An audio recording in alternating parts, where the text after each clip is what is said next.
여러분들 2006년에 3살짜리 여자아이가 중국 길림성에서 생리를 합니다. 3살짜리 아이가 중국이 발칵 뒤집혀졌어요. 3살짜리가 어떻게 생리를 하느냐? 발칵 뒤집혀져 갖고 이 추적을 해봤어요. 요즘 중국 쓰촨성 그 지진 때문에 우리가 중국을 새롭게 많이 보죠. 중국은 어떻게 애 하나에 엄마, 아버지, 외할머니, 외할아버지, 친할머니, 친할아버지, 애 하나에 몇 명이 매달려 있어? 6명이 매달려 있는 거예요. 그러니까 얘한테 너무너무 잘해주는 거야. 그러니까 그냥 좋은 거, 맛있는 거, 뭐 이런 거, 치킨, 고기, 1살, 2살, 3살 때 막 먹인 거야. 근데 여러분들 모든 고기에는 육질을 부드럽게 하기 위해서 합성 에스트로겐제가 들어가요. 그러니까 그런 고기를 계속 먹으니까 몸 안에 어떻게 돼? 에스트로겐제가 과다 축적이 된 거야. 그러니까 3살 때 생리를 하는 거예요. 여러분들 내가 이 목욕탕에 가보면 남자애들이요 문제 있는 애들 굉장히 많습니다. 초등학교 5학년 6학년 된 아이들인데 분명히 남자야. 근데 몸매는 여자애들 많아요. 유방이 나온 아이들 굉장히 많아요. 남성의 10%가 유방이 나온다고 그러잖아요. 뭐 때문에? 고기 많이 먹어서 그래요. 고기. 요즘 뭐 소고기 안 먹으면 돼. 그거 좋을 거 하나 없어요. 고기 많이 먹고 또 성기 외소증이 있는 아이들도 굉장히 많아요. 성기 외소증. 이게 다 뭐 때문에 그래요? 환경 호르몬 때문에 그래요. 내분비계 교란 물질 때문에 그래요. 이 내분비계 교란 물질이 이 멀리 있는 게 아닙니다. 지구상에는 약 10만 종의 화학 물질이 있어요. 인간이 만들어낸 10만 종의 화학 물질이 있는데 그중에 우리가 지금 생활 안에 쓰는 게 4만 종이야. 4만 종. 그러면 그 화학 물질이 뭐가 있겠어요? 자, 우선 이 강의실 안을 우선 봅시다. 여기 이 지붕 천정에 있는 이 텍스 이거 화학 물질이에요, 화학 물질 아니에요? 화학 물질이죠. 여러분들 샴푸할 때 파마할 때 쓰는 약 화학 물질이에요, 화학 물질 아니에요? 화학 물질이에요. 그 미용실에서 근무하는 분들이 불임률이 다른 사람들보다 2배가 높습니다. 화학 물질 속에서 살기 때문에 그래요. 여러분들 책상 지금 여기 이게 MDF라는 건데 이거 뒤집어 씌우고 이 코팅하고 이거 화학 물질이 화학 물질 아니에요? 화학 물질이죠. 이 바닥에 있는 타일 이거 화학 물질이 화학 물질 아니에요? 화학 물질이에요. 여러분들이 입고 있는 합성 수지 화학 물질이 화학 물질 아니에요? 화학 물질이에요. 그러니까 인간한테 둘러싸여 있는 거 화학 물질 아닌 게 없어요. 특히 이 문에 저 페인트야말로 독성 화학 물질입니다. 그래서 여러분들 뭐 새집 증후군 같은 거 나 그거 걸린 분들 봤는데 굉장히 심각해요. 온갖 그냥 VOC라고 휘발성 유기 화합물 이게 좀 말이 갑자기 어려워지죠. VOC라고 휘발성 유기 화합물이 있는데 쉽게 알 수 있는 게 뭐냐면 여름에 이 휘발유 자동차의 휘발유로 아지랑이 막 올라가는 거 있죠. 굉장히 독한 물질이에요. 그게 발암 물질이거든요. 근데 난 뭐 아르바이트 한다고 애들이 막 인라인 스케이트 타고 그 막 젊은 애들이 막 왔다 갔다 하는 거 굉장히 좀 걱정돼요. 그 화학 물질 덩어리 속에 애가 돌아다니는 거예요. 그런 아이들의 내분비가 교란이 온다는 거예요. 또 여러분들 뭐가 화학 물질이 또 있어요? 여러분들이 쓰는 합성 세제 굉장히 독한 물질입니다. 합성 세제, 주방 세제, 샴푸. 특별히 샴푸 같은 경우는 남자의 정자, 머리도 함몰시키고 꼬리도 녹인다는 거 아니에요. 그러니까 무슨 우리 생활 안에 이 건물도 화학물질 덩어리고 우리가 쓰는 세제도 화학물질 덩어리고 제가 지구온난화, 오존층 파괴에 이어서 이 지금 정자수가 제일 많이 줄어드는 나라가 일본, 우리나라, 프랑스예요. 왜? 일회용품을 제일 많이 쓰는 나라가 일본, 우리나라, 프랑스예요. 일회용품에 많은 문제가 있어요. 일회용 컵라면, 일회용 거 랩으로 씌워진 거. 하여튼 일회용품 좋아하는 건 문제가 있어요. 더욱이 내가 참 우리나라 사람들 참 대단하다는 생각 정말 많이 하는 게 어떻게 알루미늄 호일로 우리는 너무 좋아해요. 알루미늄 호일. 그게 알루미늄이야. 알루미늄은 중금속입니다. 중금속. 그런데 삼겹살 구워 먹을 때 어떻게 해? 알루미늄 깔고 거기다가 막 지글지글 막 끓여서 눌러붙으면 그거 떼어서 먹잖아요. 이 보통 용기가 아니에요. 무슨 김밥을 싸도 뭘로 싸? 알루미늄을 싸고, 뭐 샌드위치를 싸도 알루미늄으로 싸고. 그 얼마 전에도 보도에 나왔죠. 알루미늄 문제가 많다고. 근데 우리는 그냥 아무 생각 없이 하는 거예요. 여러분들 유럽에 가면 빵 가게에 알루미늄으로 싸주는 빵집이 어디 있어요? 전부 다 종이로 싸주죠. 근데 우리는 이런 것도 알루미늄 다 말아갖고 무슨 알루미늄 이렇게 하면 무슨 그 무슨 심리가 있어서 그런지 그렇게 알루미늄 많이 써요. 하여튼 중금속에 관계된 물질은 멀리 하면 할수록 좋은 거예요. 여러분들. 북한은 지금 95년, 6년도 이때 아이들이 지금 몇 살이에요? 그때 태어난 아이들이 13살, 14살이에요. 아주 잘하질 못하는 거예요. 그래갖고 6, 7살처럼 보여요. 초등학교 5, 6학년 애들이 못 먹어갖고. 여러분들 북한 군인 키가 157cm예요. 평균 키가. 157. 요만해. 못 먹어서. 정말로 북한은 정말로 고통의 땅이에요. 뭐 때문에? 산에 나무를 잘랐기 때문이에요. 근데 우리나라는 산에 나무가 너무 많은 거예요. 얼마나 행복한 나라예요. 자, 산에 나무 많죠? 애 착하죠? 물건 잘 만들죠?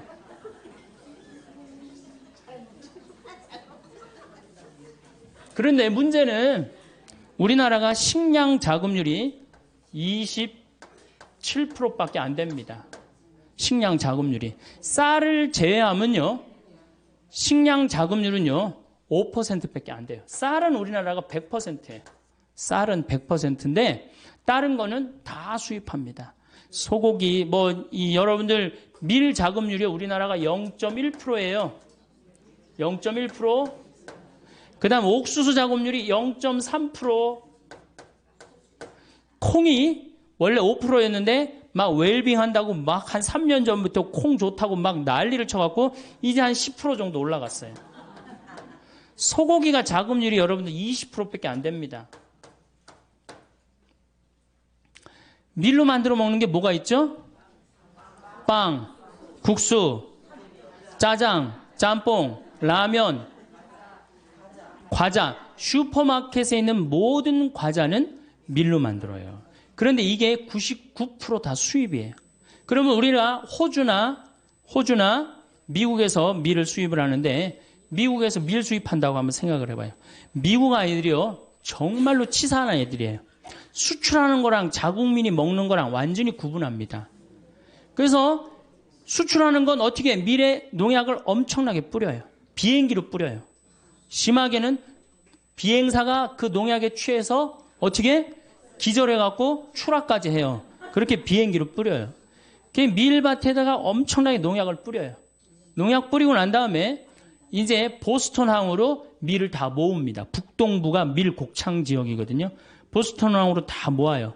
보스턴항에서 우리나라로 밀을 수출해서 보내는데 어딜 지나냐면 적도를 지나와. 파나마, 운하. 적도가 온도가 몇 도 올라가요? 40도에서 50도 올라간단 말이야. 그럼 밀이 썩어요, 안 썩어요? 그러니까 뭘 뿌려요? 배에다가 방부제를 절거요. 방부제를 절구는 거예요.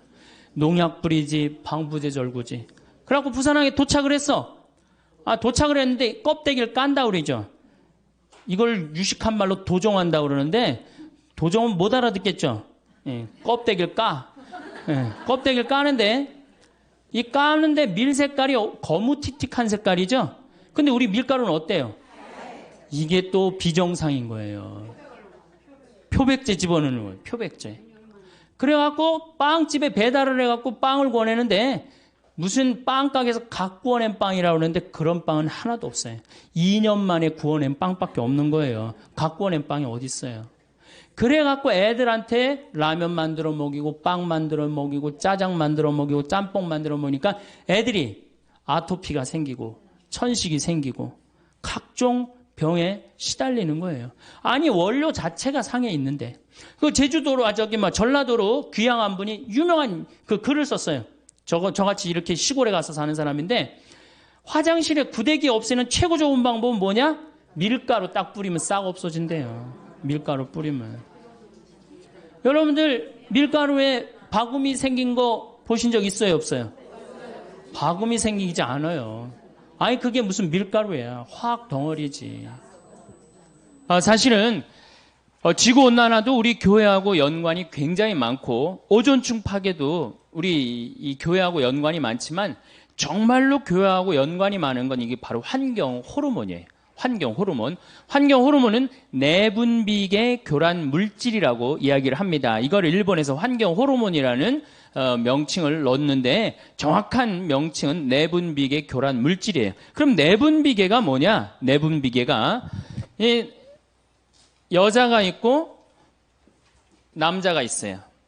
여자는 뭐가 흐르죠? 몸에 에스트로겐, 여성 호르몬이 흐르죠? 남자는 뭐가 흘러요? 테스토스테론이 흐릅니다. 그런데 이제 여자가 이제 이 사춘기가 되면은 이제 이 에스트로겐이 굉장히 많이 분비가 돼. 사춘기가 되면은. 그러니까 이 사춘기 때 이 여학생들을 보면은 동글동글해요. 얼굴도 동글하고 손도 동글하고 가슴도 동글하고 엉덩이도 동글동글해지고 진짜 이쁠 때예요. 이게 바로 누구 덕분이냐? 에스트로겐 덕분이에요. 그런데 요 사춘기 때 남자애들은 보면 뭐든지 각이 지기 시작합니다. 근육이 뿔뚝뿔뚝 생겨요. 조그만 팔굽혀펴기에도 팔뚝에 근육이 생기고 이거는 뭐 때문에 그러냐면 테스토스테론 때문이에요. 남성 호르몬 때문에 그래요. 그러니까 이 근육질이고 뿔뚝뿔뚝한 애가 둥글고 부들부들한 애 보면 마음이 뛸 것 같아, 안 뛸 것 같아? 가슴이. 당연히 뛰죠. 안 뛰면 이게 비정상이에요. 만약에 여러분들 자녀가 지금 15, 16 있는데 나는 엄마, 난 여자를 봐도 가슴이 안 뛰어. 얘는 문제가 굉장히 많은 애. 생리적으로 문제가 있는 애예요. 또 여자애도 이 근육질이 있는 아이를 보고 가슴이 안 뛴다. 얘도 문제가 있는 아이예요. 내가 이렇게 중학교 이렇게 강의를 가면은 중학교 환경 강의를 많이 가거든요. 강의를 가서 물어봐요. 여자애들 보고 가슴 뛰는 애들 그럼 손 들어오라 그러면은 손 한 10명밖에 안 들어. 한 반에서 한 40명 정도 되는 애들이. 나머지는 창피해서 안 드는 거지. 그러면은 내가 물어봐요. 그러면은 가슴 안 뛰는 놈들은 남자 보면 가슴 뛰느냐? 그러면은 막 지적을 해요. 제가 제 보면 가슴 뛴다고. 이게 뭐예요? 게이야, 게이. 여러분들 게이가 달래 게이가 되는 게 아니에요. 1970년도에 합성 여성 에스트로겐제가 나와요. 1970년대. 이게 이름이 뭐냐면 DES라는 거예요. DES. 이때 이게 하느님이 내린 선물이라고 그랬어요. 근데 이 합성 에스트로겐을 막 임신 때 굉장히 많이 먹었어. 엄마들이. 근데 얘네들 중에 태어난 애들이 문제가 엄청나게 많은 거예요. 특별히 충격적인 보고가 나오는데 이 엄마가 임신할 때 이 합성 에스트로겐제를 먹은 엄마 자궁 안에 남자 아이였다면 얘가 태어나갖고 그 중에 지금 얘네들이 이제 35, 40 된 애들이죠. 그 중에 4분의 1이 게이가 됩니다. 그러니까 얘는 껍데기는 남자인데 안에는 뭐가 흐르는 거예요? 여성 호르몬이 흐르는 거. 과다로. 여성 호르몬이 흐르는 거예요. 그러니까 여러분들 우리가 막 게이를 막 윤리적으로 몰아세울 문제가 아니고 이거는 정말 신체적인 문제로 우리가 바라볼 줄도 알아야 돼요. 그러니까 얘는 이게 둥글둥글한 걸 보고 가슴이 뛰어야 되는데 몸 안에 에스트로겐이 흐르는데 같은 에스트로겐이 흐르는 여자가 눈에 들어오겠어요? 반대의 테스토스테론이 흐르는 애가 가슴이 뛰는 거지. 그래갖고 막 사랑을 해. 막 사랑을 해갖고 너무너무 사랑해. 그래서 같이 살고 싶어갖고 결혼하고 싶어갖고 나한테 데리고 왔어. 신부님, 저는 이 사람 없으면 좀 못 삽니다. 저 이 사람이랑 결혼하게 좀 혼배 좀 해주십시오. 그렇게 왔을 때 신부가 해줘야 돼, 말아야 돼? 해줘야 된다. 한번 손 들어보세요. 해주지 말아야 된다. 예수님이 제일 싫어하는 사람이 누구냐면 손 안 드는 사람들이야. 이 마르코복음 3장에 보면은 1절부터 6절에 이런 얘기가 나와요. 안식일에 손이 오그라든 사람을 펴줘야 되느냐, 펴주지 말아야 되느냐, 이렇게 예수님 물어봐요. 손 들으려고 그래. 근데 아무도 손을 안 들어요. 그러니까 녹이 띈 얼굴로 그들을 째려보시고 난 다음에 안식일에 손을 펴줘요. 이거 굉장히 중요한 거예요. 안식일에 하지 말아야 되는 건데 예수님 분명히 손 들으려고 그러거든. 펴줘야 되느냐, 펴주지 말아야 되느냐.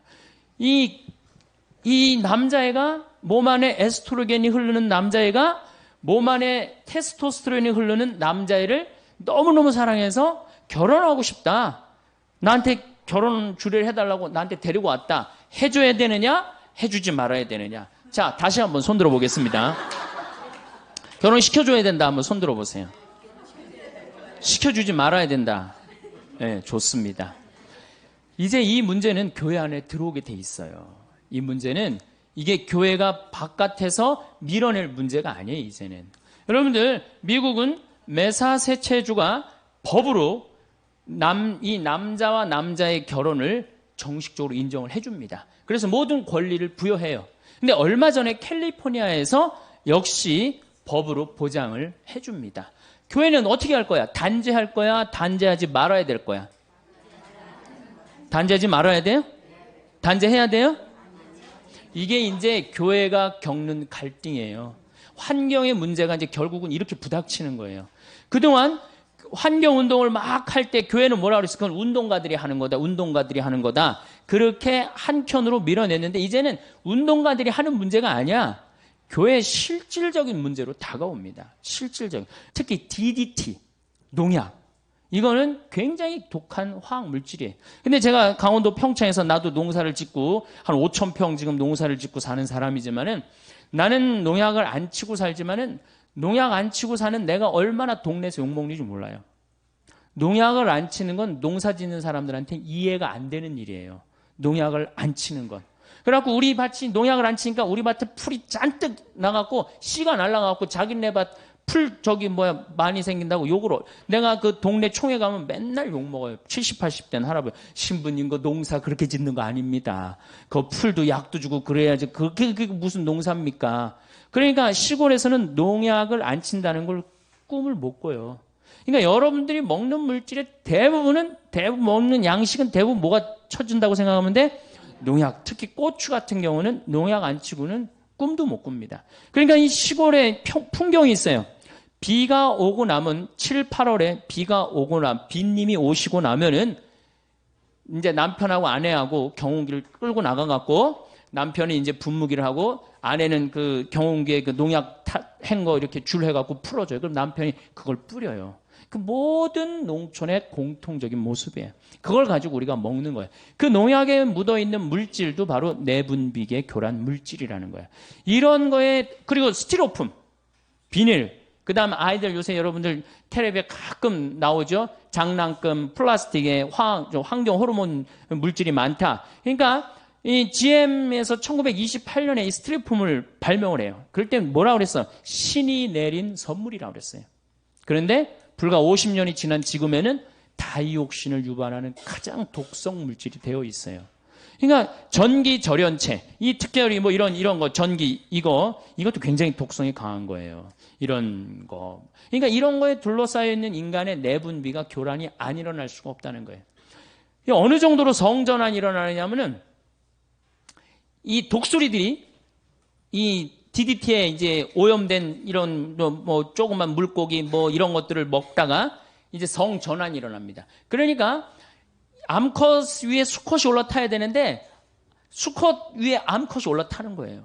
성전환 역할이 일어나는 거예요. 미국의 아포프카 호수에는 악어들이 사는데 유명한 거예요. 95%의 악어가 멸종이 돼버립니다.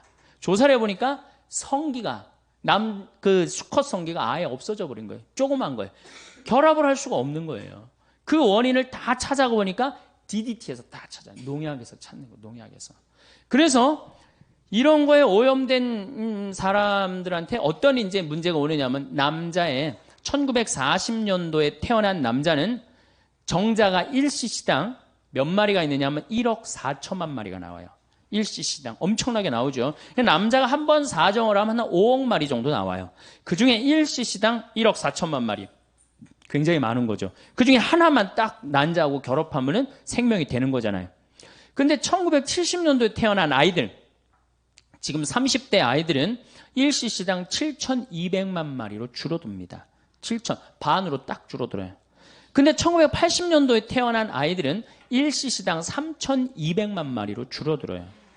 3천만 마리 이하부터는 무정자증이에요. 무정자증. 무정자증 많이 들어보셨죠? 내가 혼배 이렇게 해주고 본당 신부로 있을 때 혼배 해주고 제일 관심 있는 게 뭐야? 애가 있느냐 없느냐예요. 내가 환경 운동하는 신부니까. 그래서 애 없는 집은 내가 계속 물어봐요. 언제 임신할 거냐? 왜 애는 안 생기느냐? 근데 내가 정말로 세례를 주고 아주 열심한 남자인데 결혼을 했는데 등치는 뭐 산만한데 애가 없는 거 2년 동안. 그래서 내가 불렀어요. 너 왜 애가 없느냐? 이 남자애가 쭈삣쭈삣하더라고요. 혹시 너 무정자증 아니냐 그랬더니 병원 가니까 그렇다는 거예요. 몸은 건장한데 이 내분비 교란 체계가 망가진 거예요. 그럼 지금 중고등학교들은 몇 마리냐? 2,700만 마리로 줄어들었어요. 그러니까 지금 중고등학교들은 굉장히 위험한 무정자증이라는 거예요. 굉장히 위험한. 근데 이게 테오 콜본이라는 유명한 미국의 동물학자가 있어요. 할머니야. 박사학위를 56살 때 땁니다. 이 할머니가. 지금 굉장히 나이를 많이 먹었죠. 95년도에 무슨 책을 썼느냐면 Our Stolen Future라는 책을 써요. 우리의 도둑 맞은 미래. 우리 미래는 이미 도둑 맞았다는 거야. 왜? 이 대물림 독극이라고 그래요. 대물림 독극. 엄마가 많이 오염됐으면 자식한테는 더 심한 상태로 오염이 되는 거. 그리고 그 다음 자식한테는 더 심하게 오염이 되는 거예요. 그래서 이 내분비기 교란 물질, 환경 호르몬을 대물림 독극이라고 합니다. 제가요, 한 7년 전에 대전 법동성당에 가서 강의를 한 적이 있어요. 환경 강의를 했어요. 교우들한테. 그때 굉장히 많이 모였어요. 교우들이. 환경 강의를 이제 끝나고 사제관에 앉아서 차를 한 잔 마시는데 머리가 하얀 할아버지가 저를 찾아왔어요. 신부님, 강의 참 많이 들었습니다. 잘 들었습니다. 어떻게 젊은 신부님이 그런 강의를 할 줄은 꿈에도 몰랐다는 거예요.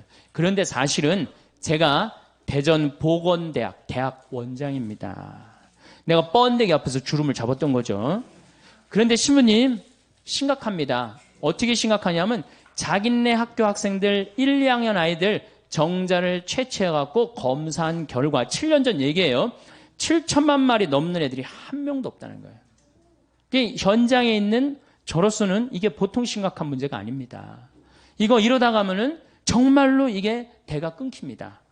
그러니까 우리들이 말하는 것보다 신부님이 말하는 게 훨씬 권위가 있으니까 내가 이건 정말로 신부님한테 간곡히 부탁을 합니다. 신부님 어디 강의 가실 때마다 제 얘기를 꼭 해주십시오. 그래갖고 제가 지금도 어딜 다니면 그 대전 보건대학 원장님 얘기를 꼭 합니다. 여러분들 자녀들은 이미 망가져 있는 거예요.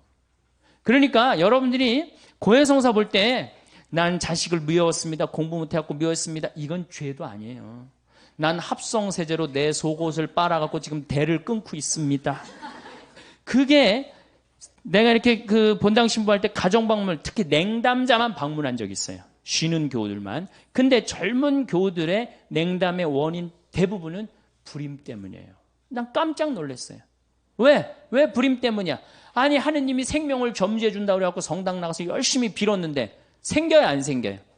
안 생겨요. 그러니까 자꾸 실망하니까 성당에 안 나가는 거예요. 자신감도 없고.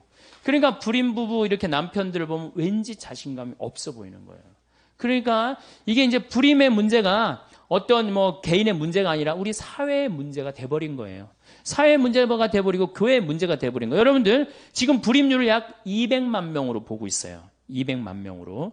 뭐 심하게는 뭐 20%까지 보고 있어요. MBC인가 어디에서 한번 그걸 하는데 20%. 뭐 스스로 뭐 정관 수술을 했든 안 했든 모든 불임자를 20%로 보고 있어요.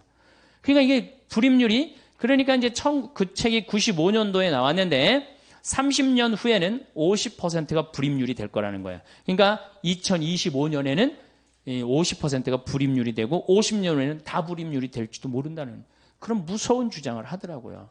그러니까 지금 우리는 이 지구가 뭐 온난화라든가 오존층 파괴, 뭐 해수면 상승 이런 문제보다도 더 실질적인 문제는 뭐야? 환경 호르몬이에요. 그래서 환경 호르몬이 지구 3대 환경 문제입니다. 뭐 여러분들 막 그 수없이 많은 사이클론 뭐 이런 얘기 굉장히 많이 듣죠? 근데 모든 학자들이 가장 심각한 3대 환경 문제는 지구온난화, 오존층 파괴, 환경 호르몬이야. 우리 환경 호르몬은 이게 우리 교회하고 직접 연관이 있는 겁니다. 이제 이렇게 자꾸 불임자가 생기니까 이제 어떤 문제가 생기느냐 하면은 난자를 매매합니다. 우리나라 여대생들이 난자를 팔아요, 일본에. 내가 만드는 하늘샘 비누, 그거 많이 쓰라는 거야. 그래서 비누를 만든 거야. 거기에 계면 활성제가 들어있지 않기 때문에. 그래서 쓰라는 거예요. 뭐, 그냥 괜히 비누 팔아먹기 위해서 그러는 게 아니고, 우리 생활에, 제가 암 걸린 사람들이 우리 환경센터에 연락을 많이 합니다. 그 비누스는. 왜? 의사 선생님이 화학 물질이 들어가 있는 펜틸페놀, 비스케놀, 이 노닐페놀이 안 들어간 합성 세제를 쓰라는 거예요.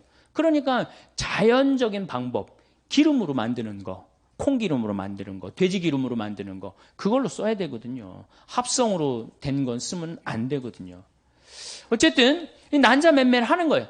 한 난자 하나에 얼마? 400만 원에서 500만 원 파는 거예요. 그러니까 난자 4개만 팔면은 어때요? 한 2천만 원 생기면 학비도 생기고 생활비도 생기고 그렇잖아요. 그럼 난자 여러분들 어때요? 난자 몇 개 맨날 없어지는 거 그거 팔아갖고 누이 좋고 매부 좋고 다 좋은 거 아니에요? 그래갖고 파는 거야. 근데 여기는 엄청난 함정이 들어있어요. 이건 생명이야, 생명. 생명이기 때문에 자기 필요에 의해서 팔았다. 좋아. 근데 결혼을 했어. 결혼을 했는데 내가 애를 놓고 보니까 이게 기가 막힌 거야. 너무너무 사랑스러운 거야.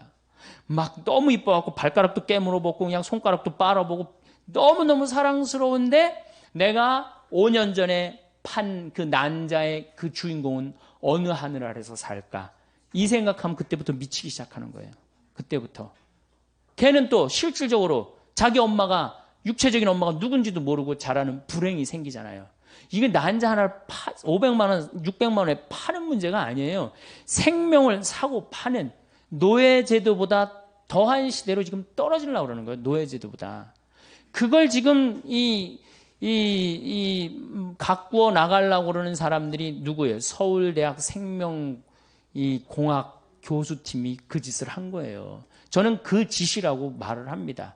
왜냐하면 제가 그 황우석 교수 그 사태가 일어나기 전에 수원교구 주부에다 내가 뭐라고 썼느냐면 판도라 상자와 황우석 교수라는 걸 썼어요. 지금 열면 안 된다. 저건 굉장히 위험한 거다. 그리고 제가 이 주교회의 환경위원회 일을 할 때에도 우리 주교님들이 황우석 교수 사태 일어나기 6개월 전에 성명서를 하나 발표를 합니다. 지금 우리나라에서 자행되고 있는 생명공학, 그러니까 이 체세포 복제, 이거는 윤리적인 검증이 있고 난 다음에 해야 된다. 그럴 때 네티즌의 96%가 뭐라고 그랬느냐? 늙은 주교들 천주교나 잘 관리하라고 그러고 생맹 공격을 했어요. 근데 우리나라 사람들이 다 눈이 멀었어. 왜? 이 황우석 교수가 우리나라를 먹여 살린다고 청와대고 그냥 노무현이고 그냥 다 그러지 않았어요, 여러분들?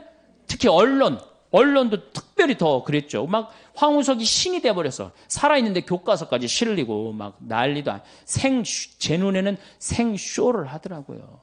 다른 나라는요. 그게 얼마나 조심스럽게 접근을 하고 있는데요. 굉장히 위험한 거거든요. 생명의 문제이기 때문에 우리 인간 질서가 무너질 수 있는 거거든요. 생명의 문제이기 때문에. 그래갖고 이제 이 체세포 복제를 이제 한번 해갖고 이제 무슨 골수도 만들어내고 뭐도 만들어내고 뭐도 만들어내면 누워있는 사람 일어난다고 나도 황우석 교수 그 강의 테이프 들었는데 아주 살살살살 높게 강의를 해요. 그러니까 이 착한 여자들이 착한 건지 멍청한 건지 잘 모르겠지만은 이 착한 여자들이 내 난자 이거 기증해갖고 정말로 불체 환자를 고칠 수 있다면 내가 이거 기증하리라. 그리고 기증한 게 2,000개가 넘어, 2,000개가. 세계에서도 그런 유례가 없어요.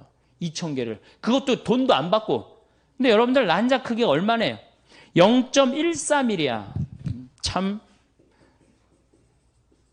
0.14mm면은 테레비에 막 난자할 때 얼마만큼 나와요? 테레비에. 막 테레비 화면 꽉 차게 나오죠? 그래갖고 무슨 결함만 한 줄 아는 사람들 굉장히 많더라고, 난자. 0.14mm면요. 요만큼도 안 되는 거예요. 저만큼도 안 되는 걸 적출을 할 때 어떻게 하겠어? 주사기로 빼내거든요. 자궁 안에 넣어서. 그럼 한 번 딱 빼낼 수 있는 기술 가지고 있는 사람이 얼마나 있을 것 같아요? 없습니다. 자궁 안이 해지는 거예요. 해지는 거. 그런데 그런 그 여성들이 이제 자기 그 얘기를 쭉 황우석 교수 이제 그게 이제 다 거짓말이다 이런 게 하고 난 다음에 여성들이 얘기를 했는데 한 번도 그런 설명을 들은 적이 없다는 거예요. 내 자궁이 어떻게 망가지고 한 번에 10개씩 적출하고 그럴 때 내 생체 리듬이 어떻게 바뀌고 그래서 우울증에 걸린 여자가 굉장히 많은 거예요. 치료도 받고 산부인과 가갖고 이 안에 치료도 받고. 그러니까 우리나라 여자가 문제가 아니라 우리나라 사회가 문제죠. 1년에 300억 달러 번대니까 다 눈 감아버린 거예요. 주교님들이 그래도 바른 소리 한 번 했는데 늙은 주교들은 천주교나 잘 다스리라고 네티즌이 한다고 다 옳은 건 아니거든요.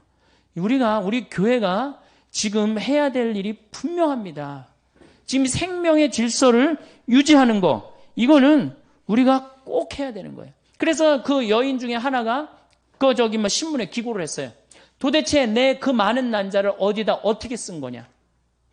막상 그 난자들이 전부 사라졌다고 생각하니까 이제야 생명의 귀중함을 알 것 같다. 그리고 다 발견이 되고 난 다음부터 그 다음에 뭐라 그래? 이제 생명윤리를 다시 합시다. 정말로 창피한 일이죠. 정말로 창피한 거예요. 이건 대통령부터 저 언론 무슨 교수들 국민들 다 창피한 일을 우리가 한 거예요. 생명의 질서를 우리가 역행하는 거. 뭐하고 팔아먹겠다는 거야? 돈하고 팔아먹겠다는 거예요. 그러니까 이 생명의 질서가 잘 유지되도록 이제 교회는 역할을 해야 되는 겁니다. 그래서 교회가 저는 운동이라는 단어 싫어해요. 이거는 제가 이제 다음 시간에 얘기하겠지만은 이제는 여러분들 지금까지는 데모크러시 시대야. 데모크러시. 데모가 뭐냐면은 이게 사람들이야, 사람들. 군중들. 크러시는 뭐냐면 지배하는 거야. 그러니까 군중이 지배하는 시대야. 군중이 지배하는. 그러니까 다 민주주의 아니야, 이게 민주주의. 그래서 데모를 하지 않는 민주주의는 민주주의가 아니에요. 당연히. 이게 데모 아니야, 데모. 근데 이제는 무슨 시대로 넘어가요? 바이오크러시. 에코크러시 시대로 넘어가는 거예요. 에코크러시. 그러니까 환경, 생태주의로 넘어가는 거예요, 이제는. 민주주의도 이제 끝을 이제 고하고 있어요, 민주주의도. 이제 인간이 살아나려면 새로운 사상이, 새로운 체제가 이제 생겨야 되는데 그게 뭐야? 바로 에코크러시, 바이오크러시 시대로 넘어가고 있어요. 근데 교회가 아직도 거기에 대한 준비가 돼 있지 않다. 그러면은 이 교회는 이제 심각한 문제를 이제 직면하게 될 겁니다. 자, 이제 앞으로는 우리 세계가 어떻게 돼갈 거냐? 앞으로 인간이 세 종류가 나옵니다. 오리지널 인간, 우리같이 오리지널 인간. 이렇게 엄마 아빠가 이렇게 정상적으로 만나갖고 정상적으로 이렇게 한 오리지널 인간. 그 다음에 DNA 조작 인간. 그 다음에 사이버 인간이 나와요.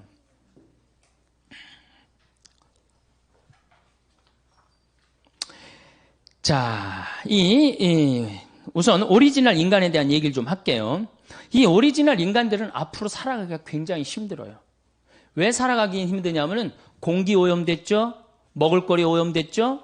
그럼 점점 경쟁력 떨어지는 거예요. 거기다가 내분비 교란이 일어나갖고 정자수 줄어들죠? 여자는 자궁 호르몬 지수라는 게 있어요. 그게 지수가 자꾸 높으면은 착상이 안 되는 거예요. 자궁이 망가져갖고. 그러니까 호르몬 지수 나빠지면. 그러니까 지금 우리 같은 오리지널 인간은 이제 앞으로 이 지구에서 살아가기가 굉장히 힘들어요. 그 다음에 이제 어떤 인간이 나타나냐? DNA 조작 인간이 나타나요. 자, 얼마 전에 영국에서 기가 막힌 법안을 하나 통과시킵니다. 어떤 법안을? 이종 교배를 통과를 시켜요. 사람하고 소하고 섞는 거를 통과를 시키죠. 그렇죠? 그래갖고 지금은 이제 뭐 문제가 많으니까 사람하고 사람 사이에 생명을 죽인다 살린다 그러니까 여러분들 복제양 돌리가 뭐예요? 엄마 젖살 밑에서 세포를 떼내갖고 탄생한 게 복제양 돌리예요. 물론 죽었죠, 이제. 6년인가 살다 죽었어요, 복제양 돌리가. 그게 97년도인가 98년도에 나왔죠. 그때 세상이 깜짝 놀랐죠. 복제를 할 수 있다는 거. 이게 무시무시한 거죠. 복제를 할 수 있다는 거. 그 다음부터 복제하기 시작했는데 소를 복제하고 뭐 고양이를 복제하고 개를 복제하고 그 다음에 남아있는 게 뭐예요? 인간이에요, 인간. 그거 복제하겠다고 2002년도인가 이브라고 뭐 클로네이드사라고 그 클로네이드라는 단어가 복제한다는 뜻이에요. 클로네이드사에서 했다고 그랬잖아. 확실히 했는지 안 했는지 모르지만 그게 돈이 되니까 거기 200만 명이 지금 접속해 있다는 거 아니에요. 나도 복제 좀 내 주군에 좀 살려달라고. 죽었는데 그 살 좀 떼어내갖고 난자 하나만 빌려오고 그 안에 핵을 제거하고 그 안에다가 체세포 넣으면 핵 분열해갖고 사람으로 된다는 거 아니에요. 그러니까 내가 복제를 하고 싶어. 내 살점을 떼내갖고 지금 내 아이를 하나 복제를 했어. 난자를 하나 빌려갖고. 그럼 나하고 DNA 구조가 똑같은 쌍둥이가 40년 후에 태어나는 거예요. 그러니까 영생이라는 단어가 나옵니다. 영생이라는 단어가 나오는 거예요. 왜? 똑같이 심지어는 그 클로네이드사에 그 연결된 라헬인가 누구는 뭐라 그래? 머리의 모든 기억력을 다운받을 수 있대잖아요. 컴퓨터에. 다운을 받아서 어떻게 하겠다는 거야? 복제한 그 인간에게 다운을 시켜준다는 거야. 그러면 내 모든 기억력을 가지고 사니까 영생을 한다는, 요즘 그 사람들의 논리예요. 무슨 하늘나라 영생 이거하고 정말 완전히 멀어지는 거예요. 그러니까 지금 이 시대의 격변을 우리가 읽어야 돼요. 이 시대의 격변을 읽지 않으면 점점 사람들은 교회를 떠나요. 언제까지나 남자와 남자의 결혼은 안 된다. 여자와 여자의 결혼은 안 된다. 이미 다 하고 있는데 언제까지나 우리가 그렇게 단죄만 할 수는 없어요. 여러분들 이 휴머니즘이 나올 때 우리 뭐라 그랬어? 너희들 그렇게 이렇게 인간적이고 사악하다, 불태워 죽이고, 결국은 다 떠난 겁니다. 교회가 이 시대를 이끌고 나가려면 어떻게 해야 돼? 그 앞에 나가야 돼요. 그 앞에 나가고 그 상황을 끌고 나가야 돼. 그래서 그런 위험 요소를 다 제거하고 나가는 게 빛과 소금의 역할인 거예요. 이 DNA 조작 인간이 굉장히 능력이 특출하네. 눈도 4.0으로 만들 수 있다는 거예요. 다리도 이 말다리 같이 그냥 근육이 불뚝불뚝한 다리도 할 수 있고, 점핑도 한 5m, 6m씩 할 수 있고. 그러니까 이제 이게 혼용될 때는 오리지널 인간은 DNA 인간한테 지배를 받을 수 있다는 거예요. 지배를 받을. 그 영화가 뭐야, 여러분들? 이제 사이버 인간하고 오리지널 인간하고 싸우는 영화가 뭐야? 유명한 영화 있잖아요. 아니, 터미네이터 말고. 에? 그렇지. 역시 수녀님이. 매트릭스라는 영화가 뭐예요? 사이버 인간하고 오리지널 인간들은 다 지하에 들어가갖고 사이버 인간들이 이 오리지널 인간을 죽이려고 그러는데 그 하나가 나타나갖고 합의를 보잖아요. 당분간 놔두자고. 맨 끝이 그렇게 끝나는 거 아니에요. 세상은 그렇게 가고 있는데 여기서 게이의 결혼은 안 됩니다. 이러고 앉아 있으면은 누가 말을 듣느냔 말이에요. 말 들을 사람 아무도 없다는 거예요. 자, 그 다음에 이제 사이버 인간. 요것도 머리가 아주 지끈지끈. 아주 요새 신부하기 힘들어요. 이 사이버 인간, 여러분들 2000년도에 어떤 로봇가 나온다고 그랬느냐? 2000년도에 청소하는 로봇가 나온다고 그랬어요. 2010년도에 환자 돌보는 로봇가 나온다고 그랬어요. 2020년에 가갖고 이게 노인들 이렇게 대화해주는 로봇 나온다고 그랬어요. 2030년에 원숭이 수준의 로봇가 나온다고 그랬어요. 2040년에 인간 수준하고 비슷한 로봇가 나온다고 그랬어요. 2050년에 인간을 뛰어넘는 로봇가 나온다고 그랬어요. 근데 지금 2008년인데 어디까지 나왔어? 원숭이까지 나왔어요. 원숭이 수준의 로봇까지 나왔어요. 그 대표적인 로봇가 아시모. 소니사의 아시모 아시죠? 키 요만한 애가 얼마 전에는 자선 음악회 G도 나와서 했어요. G도. 걔 월급도 받아요. 월급도. 상징적이겠지만은 로봇의 여러분들 지금 우리가 로봇가 시키는 대로 지금 많이 하고 살아요. 신호등 빨간불 서라 그럼 우리는 딱 쓰는 거예요. 파란불 가라 그럼 가고. 예? 우리가 지금 로봇에 의해서 우리 자신도 모르게 굉장히 많이 움직여지고 있어요. 우리 자신도 모르게. 근데 이 사이버 로봇 2030년에는 어떤 로봇가 나오느냐? 이제 캄보디아에 가갖고 굳이 여자 안 데리고 와도 돼요. 부인을 만들 수 있다는 거예요. 부인을. 예. 부인 로봇. 잠자리도 같이 해줄 수 있는 로봇 정도 수준이 나온다는 거예요. 이거 어떻게 할 거야? 그런데도 천주교가 계속 그럴 거야? 계속?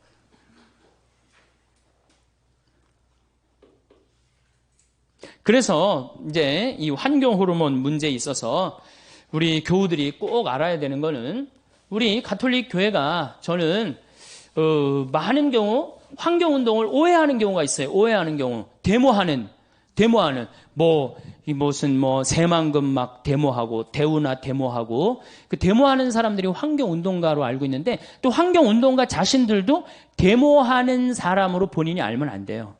이제는 그래서 난 환경주의 시대야. 이제 이건 운동의 차원을 넘어섰어요.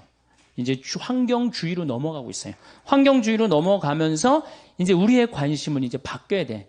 교회의 관심도 바뀌어야 되고 우리의 삶의 관점도 바꿔야 돼요. 여러분들 사회복음화 이제 학교 지금 다니시는 거죠? 사회복음화라는 게 뭡니까? 사회복음화라는 게 사회 전체가 주님, 예수님이 정해놓은 생명의 질서에 따라 살면서 그 자연의 순리에 순응하면서 살아갈 수 있도록 우리가 그 사회를 변화시키는 게 사회복음화예요. 그래서 이제 지역적인 문제로 우리가 환경운동을 해서는 안 된다. 그래서 특별히 여성들, 이게 이제 여성들이 이제 큰 문제죠. 왜 여성들이 문제예요? 생명을 다루는 주인공이 누구예요? 바로 여성입니다. 여성. 여성들이 자기 자신의 역할을, 그래서 이제는 에코 페미니즘 시대라고 그러잖아요. 이게 그래서 이제 이렇게 연결이 됩니다. 에코 페미니즘.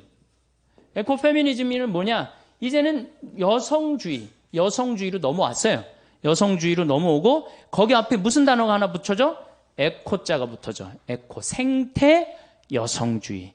이제 여자가 에코 크러쉬 시대의 주인공이 되어야 된다는 거야. 생태주의 시대. 그래서 95년 세계 북경 여성 대회에서 95년 세계 북경 여성 대회에서 주님의 기도를 어떻게 외웠어요? 하늘에 계신 우리 아버지의 이름이 거룩히 빛나시며, 그렇게 안 합니다.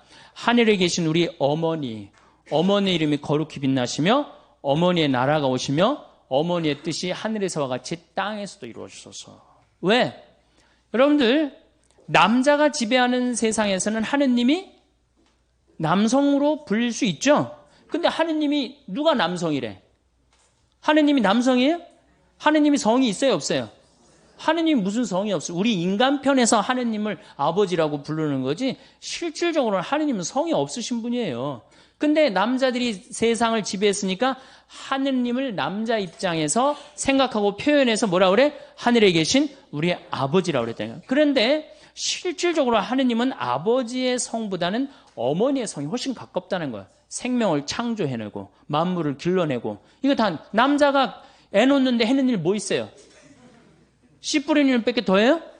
그리고 모든 그건 다 누가 해요?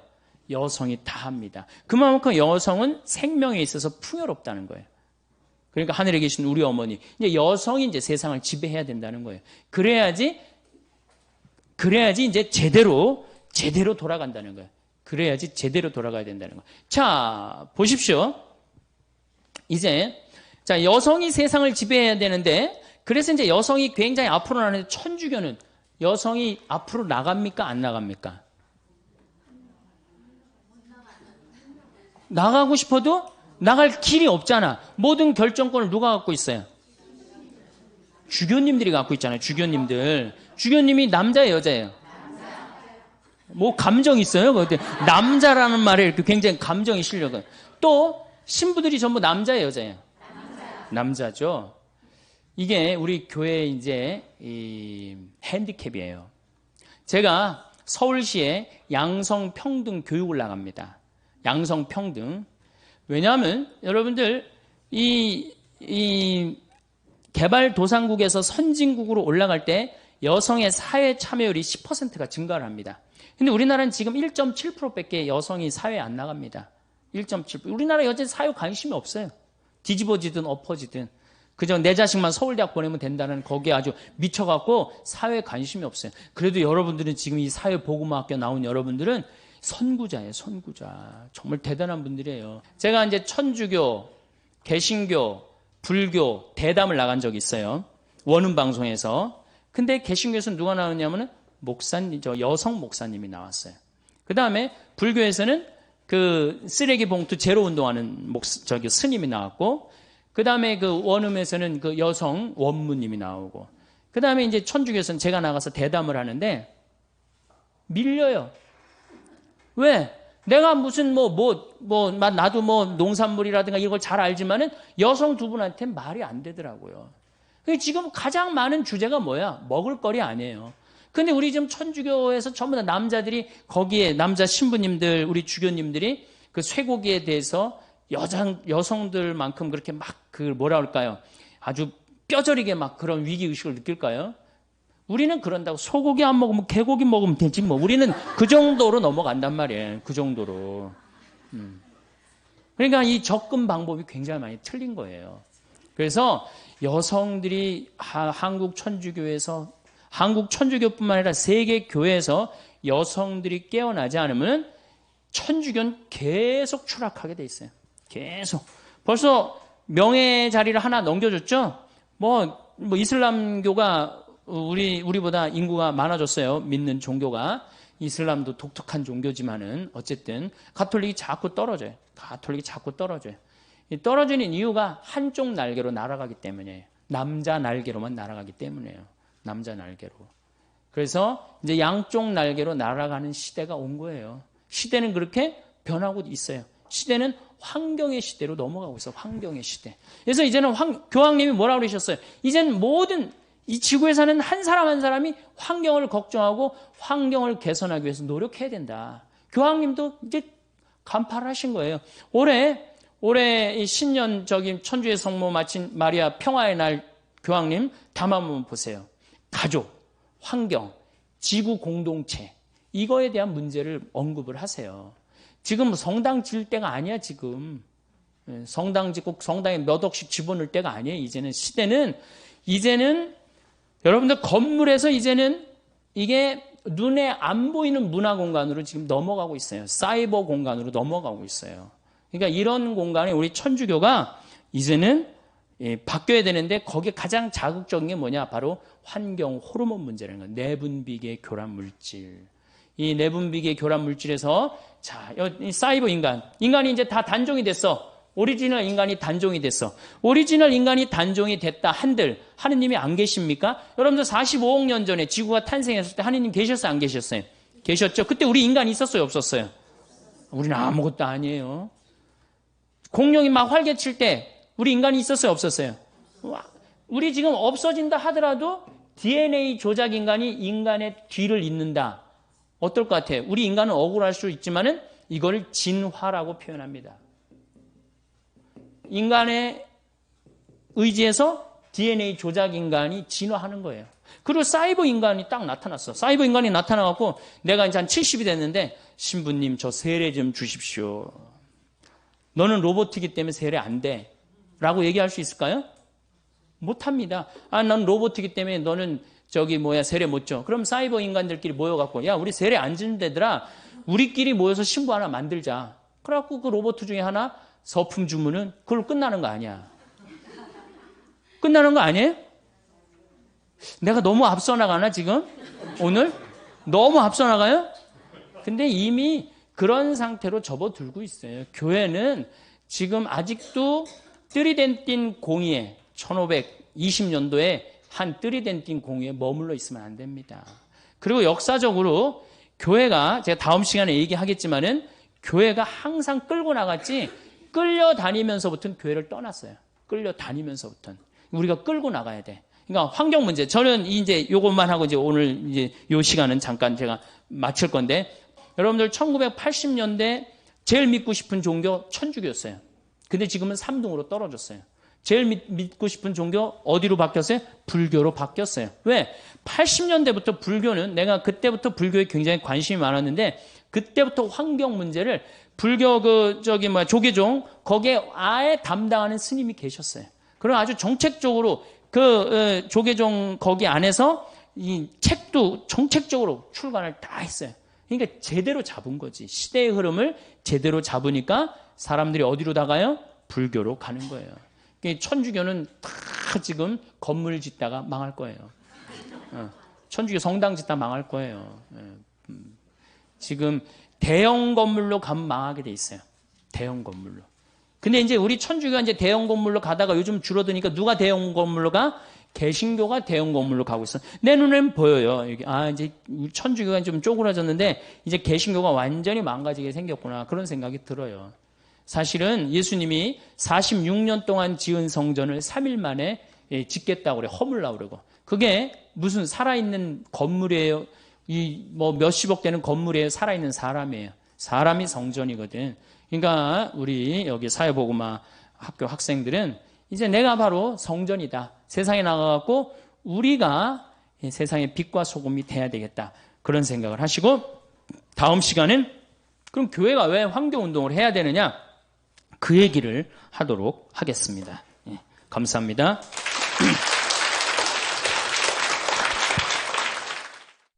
이 에너지 위기, 석유, 이 위기에 따라오는 것은 식량 위기입니다. 왜냐하면은 여러분들 농사 옛날에는 다 손으로 졌지만 지금은 다 뭘로 짓죠? 다 기계로 져요. 그거 뭘로 써요? 석유로 써요. 그렇기 때문에 이게 석유값이 올라가면 올라갈수록 누구도 따라 올라가느냐면 식량값도 따라 올라가요. 올해 여러분들 식량이 폭등을 했죠. 여러분들 태국산 쌀이 한 가마에 원래 한 3만 원 정도 했어요. 근데 올 봄에 얼마까지 올라가느냐? 7만 5천 원까지 올라갔어요. 불과 3개월 만에 배가 뛰었어요. 그러니까 이 쌀값, 뭐 밀값, 콩값 배로 뛰는 거는 시간 문제예요. 시간 문제. 그래서 우리가 의식주라고 그러잖아요.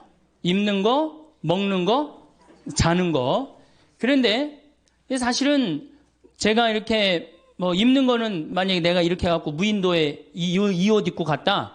그럼 뭐 한 달이고 두 달이고 이 옷 입고 살아야죠. 살 수도 있고. 자는 건 내가 산에서 길 잃어버려도 저기 낙엽에 들어가서 자면 돼요. 근데 먹는 거는요. 일주일 동안 안 먹으면 죽어요. 그래서 먹는 건 꼭 필요합니다. 그래서 북한은 의식주라고 안 그럽니다. 식주의라고 그래요. 거꾸로 말을 바꿔요. 바꿔. 먹는 게 그만큼 중요해요. 그런데 지구에는 지금 30억 명이 하루에 1달러로 삽니다. 30억 명이 하루에 1달러. 여러분들은 하루에 1,000원 갖고 사세요? 안 사세요? 못 살죠? 여러분들은 10,000원, 20,000원 갖고 사실 거예요. 뭐 30,000원, 40,000원 갖고 살 거야. 그러니까 행복하다는 거예요. 우리가 참 감사하지 못하는 게 큰 병이에요. 얼마나 감사해요. 지금도 전부 다 녹차, 커피 막 다 먹잖아. 얼마나 감사해. 예? 이게 굶어 죽는 나라가 여러분들 얼마 전에 IT라는 나라 그 굶어 죽는 거 보셨죠? IT라는 나라는 먹을 게 없어서 어떻게 해요? 흙을 개갖고 거기다 바다를 넣고 그걸 구워서 먹어요. 배가 너무 고프니까. 또 굶어 죽는 나라가 또 하나 있죠. 북한이에요. 북한. 북한은 우리가 이게 개방이 안 돼서 그렇지 올해 엄청나게 굶어 죽고 있어요. 북한은 95년, 96년, 2001년 그리고 2008년 올해 대기근을 맞이하고 있습니다. 이 북한은 지금 10만 명 정도가 지금 죽는다고 그래요. 지금 굶어서. 근데 얼마가 죽을지 몰라요. 왜 죽느냐? 작년에 북한에 500mm 정도 비가 왔어요. 500mm 정도. 근데 우리나라는 500mm 비가 와도 아무 문제 없어요. 왜? 뭐가 있기 때문에? 산이 있기 때문에. 그런데 500mm 비가 왔는데 북한은 1년에 필요한 게 600만 톤이에요. 이거 넉넉하게 먹지 못해. 600만 톤. 근데 작년에 비가 와서 얼마를 쓸고 내려갔느냐? 200만 톤을 쓸고 내려갔어요. 그러면은 200만 톤이면 몇 명이 먹을 게 없느냐면 600만 명이 먹을 게 없는 거예요. 600만 명이. 이렇게 생각하시면 됩니다. 1톤에 3명이 먹는다고 생각하면 돼. 1톤에. 그러니까 200만 톤이면은 몇 명이 먹을 게 없어? 600만 명이 작년에 먹을 게 쓸려 다 내려간 거예요. 홍수에. 그래서 제 작년에 200만 톤이 쓸려 내려갔다는 얘기를 듣고 북한이 올해는 절단이 나겠구나. 그런 생각을 했어요. 북한이 얼마나 급했으면은 원자력 이제 완전히 다 개방했잖아요. 미국한테 다 줬어요. 다 줬어요. 우리나라가 지금 지원을 해줘야 되는데 이번 정부는 북한이 먼저 우리가 지원하지 않겠다. 그 급한 거예요. 북한이. 그러니까 미국이 지원을 지금 50만 톤 해준다 그래. 그래도 150만 톤이 부족합니다. 북한을 먹여 살릴 수 있는 나라는 누구밖에 없어요? 우리나라밖에 없어요. 그리고 미국에서 지원해주면은 배로 오는데 시간이 얼마나 걸려? 한 달, 두 달 걸려. 다 굶어 죽어요.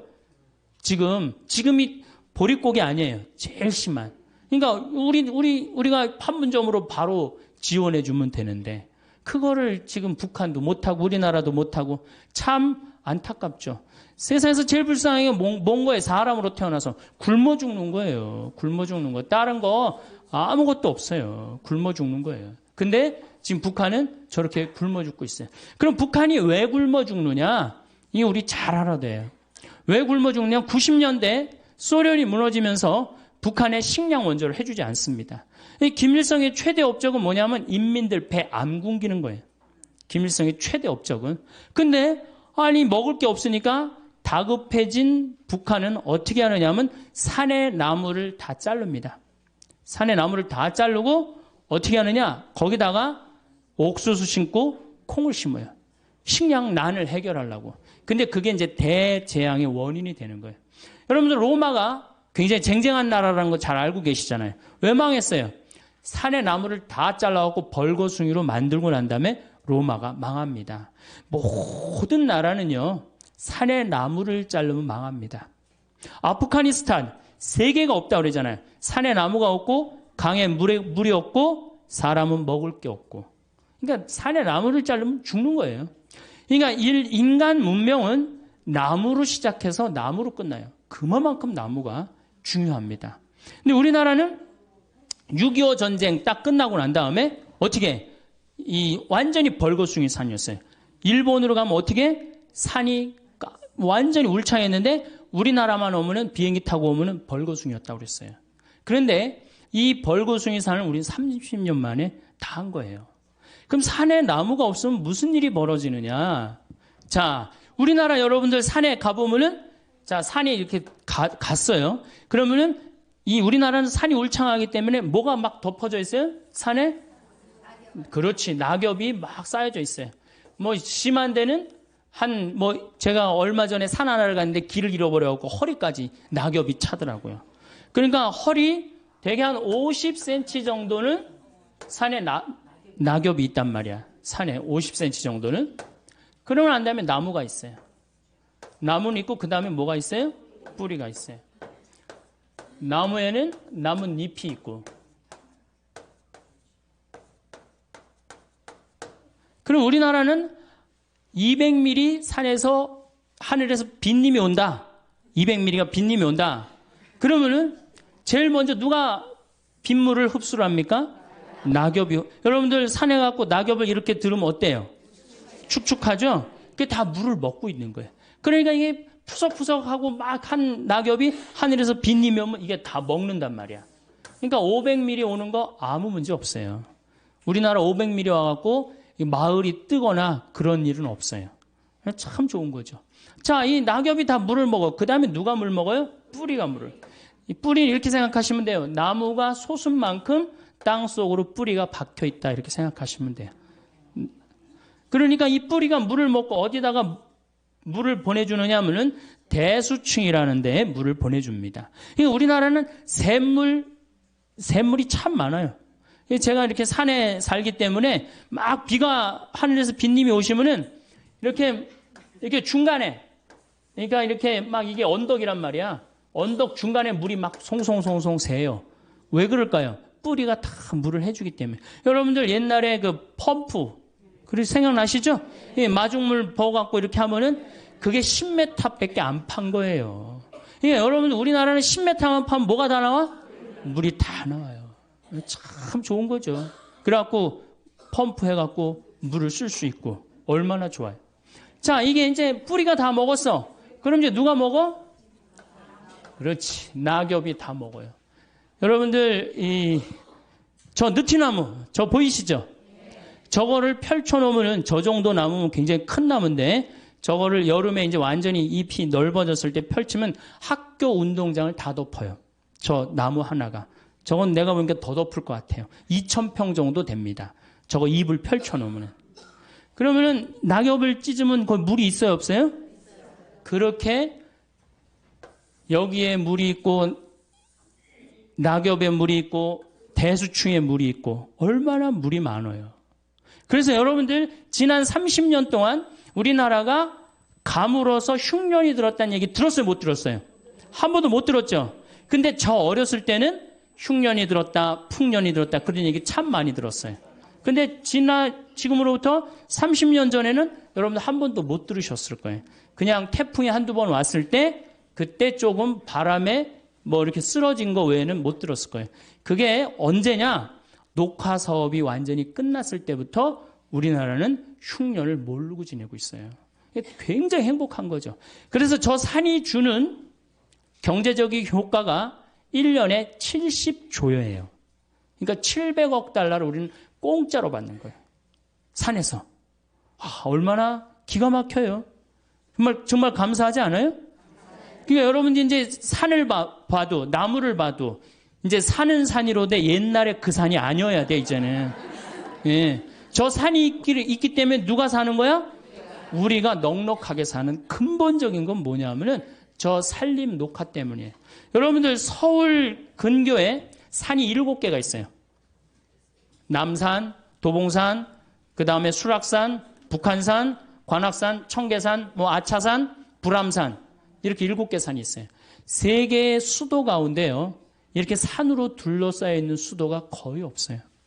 얼마나 아름다운 서울이 얼마나 아름다운지 사람들이 몰라요.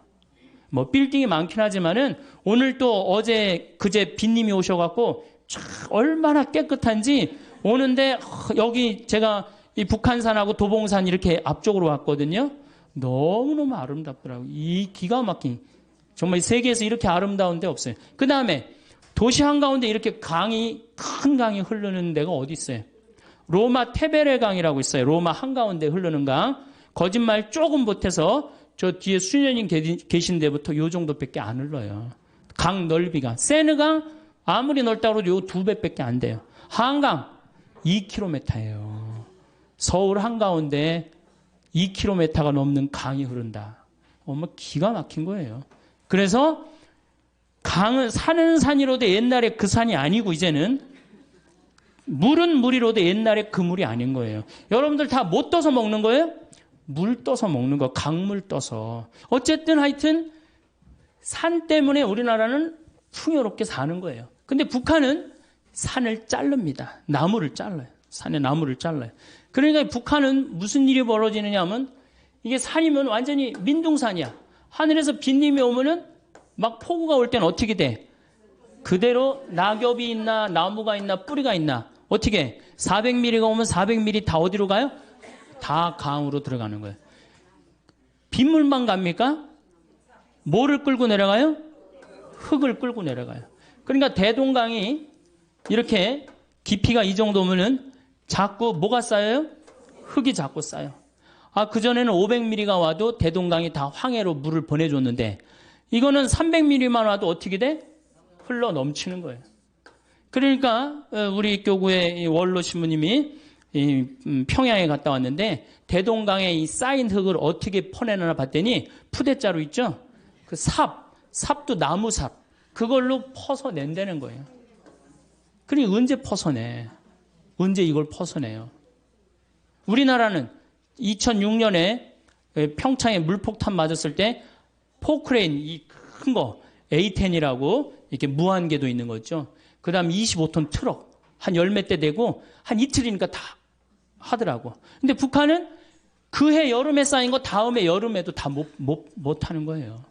그러니까 북한은 식량을 보내줘야 될 게 아니라 뭘 보내줘야 돼? 포크레인이 아니고 나무.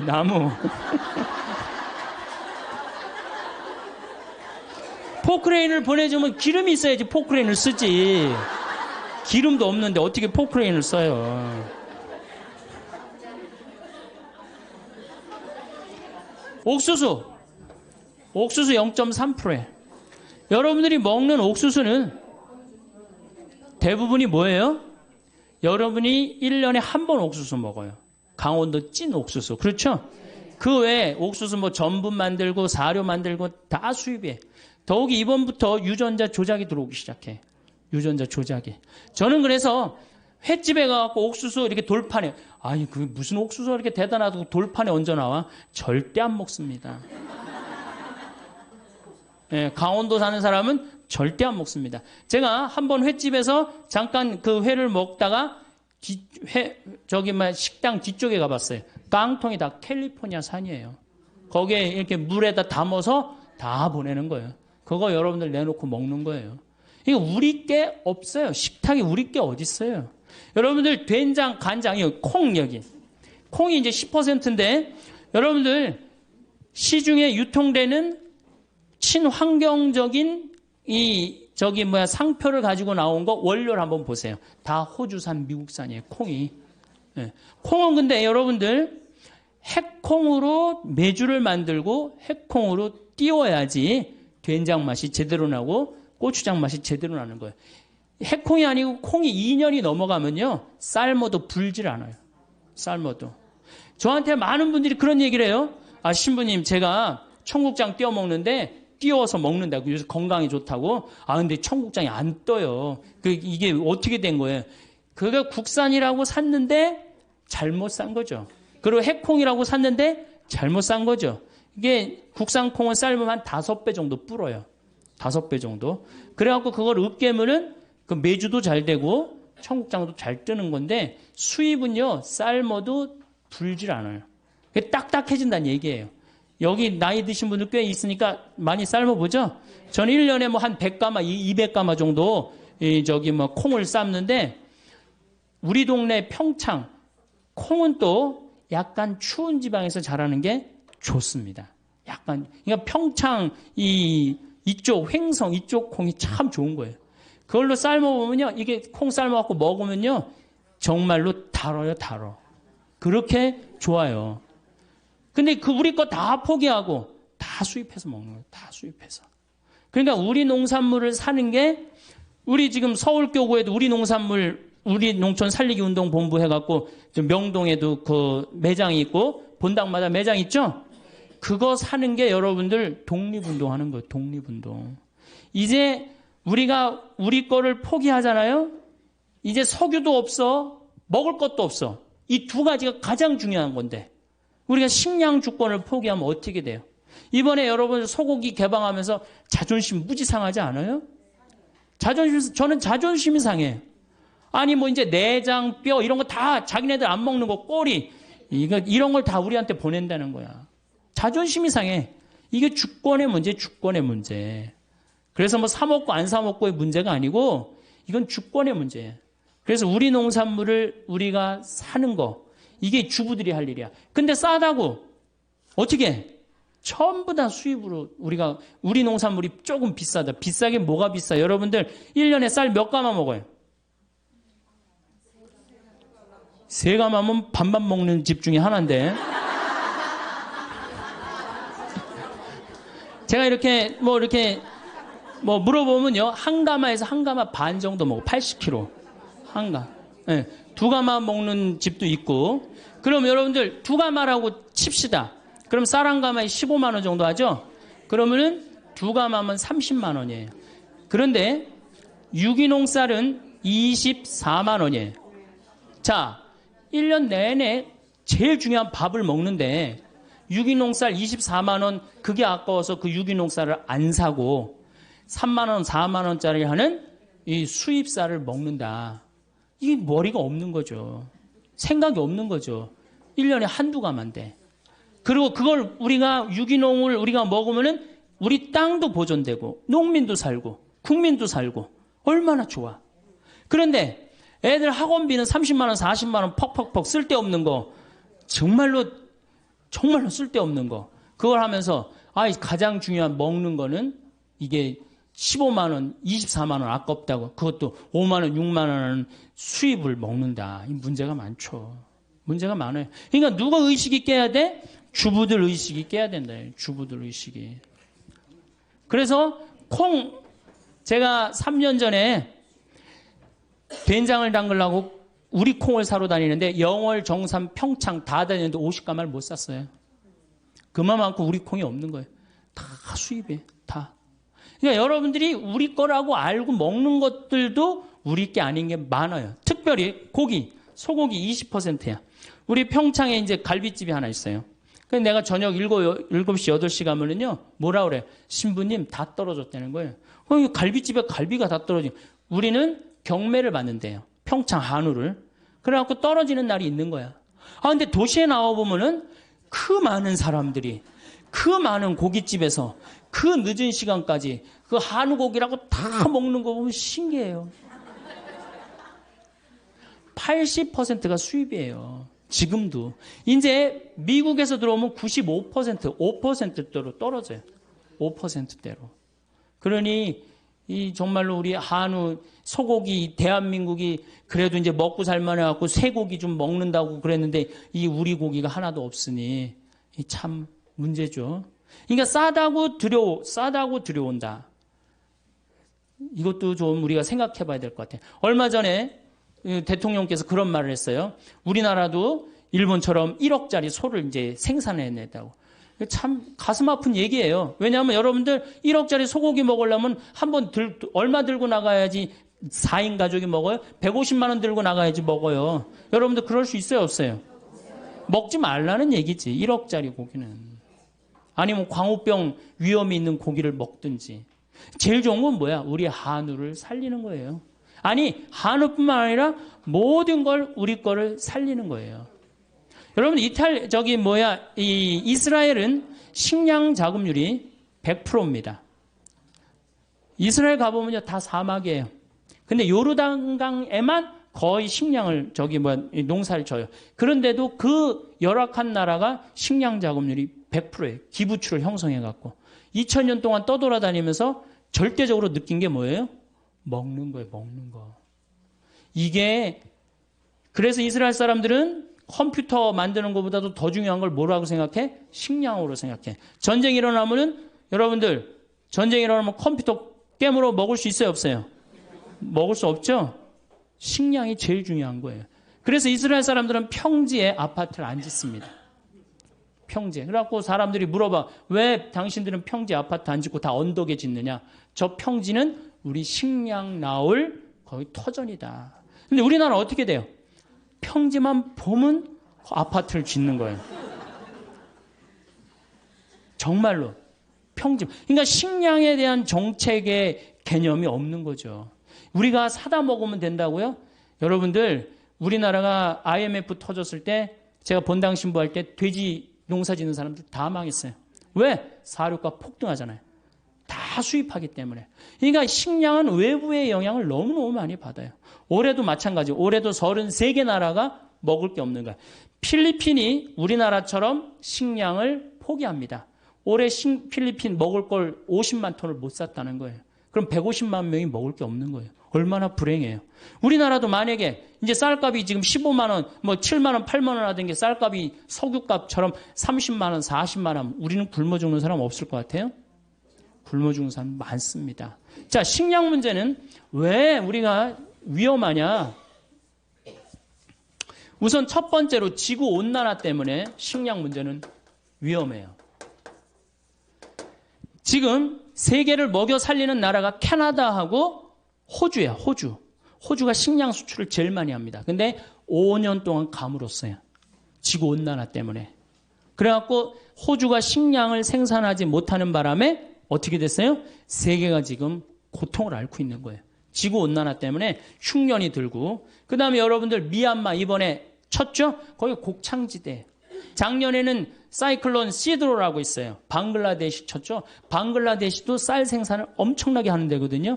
거기도 완전히 무너졌어요. 그러니까 식량값은 앞으로 떨어질 일은 없어요. 뛰면 뛰었지 떨어질 일은 없어요. 그러니까 우리가 점점 다른 나라의 석유 때문에 스트레스를 받듯이 뭐 때문에 스트레스 받아? 식량. 밀값도 지금 뛰었죠. 옥수수값도 뛰었죠. 콩값도 뛰었죠. 더욱이 이 중국하고 인도가 문제예요. 중국하고 인도가 중국은 내륙지방은 그동안 두 끼밖에 안 먹었대요. 배가 고파갖고. 먹을 게 없어갖고. 근데 경제가 나아지면서 세 끼를 먹기 시작하는 거야. 이게 13억이 두 끼 먹다가 세 끼 먹는다고 생각을 해봐요. 그래서 여러분들 중국은 지금 1년에 5천만 톤을 수입을 합니다. 5천만 톤이면 얼마냐면 1억 5천만 명 먹을 걸 수입하는 거예요. 이제 중국 자국에 있는 식량 수출 안 합니다. 다 못하게 하잖아요. 베트남도 자국에 있는 쌀 수출합니까? 안 합니까? 못하게 해요. 그럼 우리는 다 수입해 와야 되는데 뛸 수밖에 없어. 아니 석유값도 비싸갖고 지금 국가 경제가 휘청휘청하는데 식량까지 우리가 들여온다. 이게 문제가 많은 거예요. 자, 지구온난화. 이 참 문제죠. 우리가 만들어낸 거 인간이. 그 다음에 이 지구온난화로 뭐가 이제 문제냐. 이거는 2004년 미국 국방보고서 얘기예요. 이 농사를 강에 의지해서 짓잖아요. 그렇죠? 물에 의지해서, 물론 하늘에서 빗님이 제때제때 내려주면 딱 좋으시겠는데 내륙 지방은 빗님을 안 내려주시고 해안 지방은 빗님을 너무 내려주시는 거예요. 지금 추세가 계속 그런 추세예요. 그러니까 해안 지방도 힘들고 내륙 지방도 동시에 다 같이 힘들어요. 그러니까 지구가 먹는 것 때문에 고통스러운 거예요. 지금 지구가 가장 고통스러운 나라는 북한이고, 근데 이게 이제 자기네 나라를 개방하면 정말 북한의 고통스러운 거 우리가 볼 수 있을 거예요. 어쨌든 강물에 의지해서 사는데 이 강물의 근원은 우리나라는 산인데 유럽은 알프스 만년설에 의지해서 삽니다. 알프스가요, 북쪽으로는 라인강이 흘러요. 스위스, 독일, 프랑스, 네덜란드를 흘러요. 이 네 나라를 먹여 살려요. 동쪽으로는 다뉴브강이라는 게 흘러요. 17개 나라를 먹여 살려요. 헝가리, 여러분들 체코 이런 나라 다 다뉴브강 흘러요. 남쪽으로는 포강이라고 흘러요. 이탈리아를 먹여 살려요. 그러니까 알프스가 유럽을 먹여 살리는 거예요. 농사로.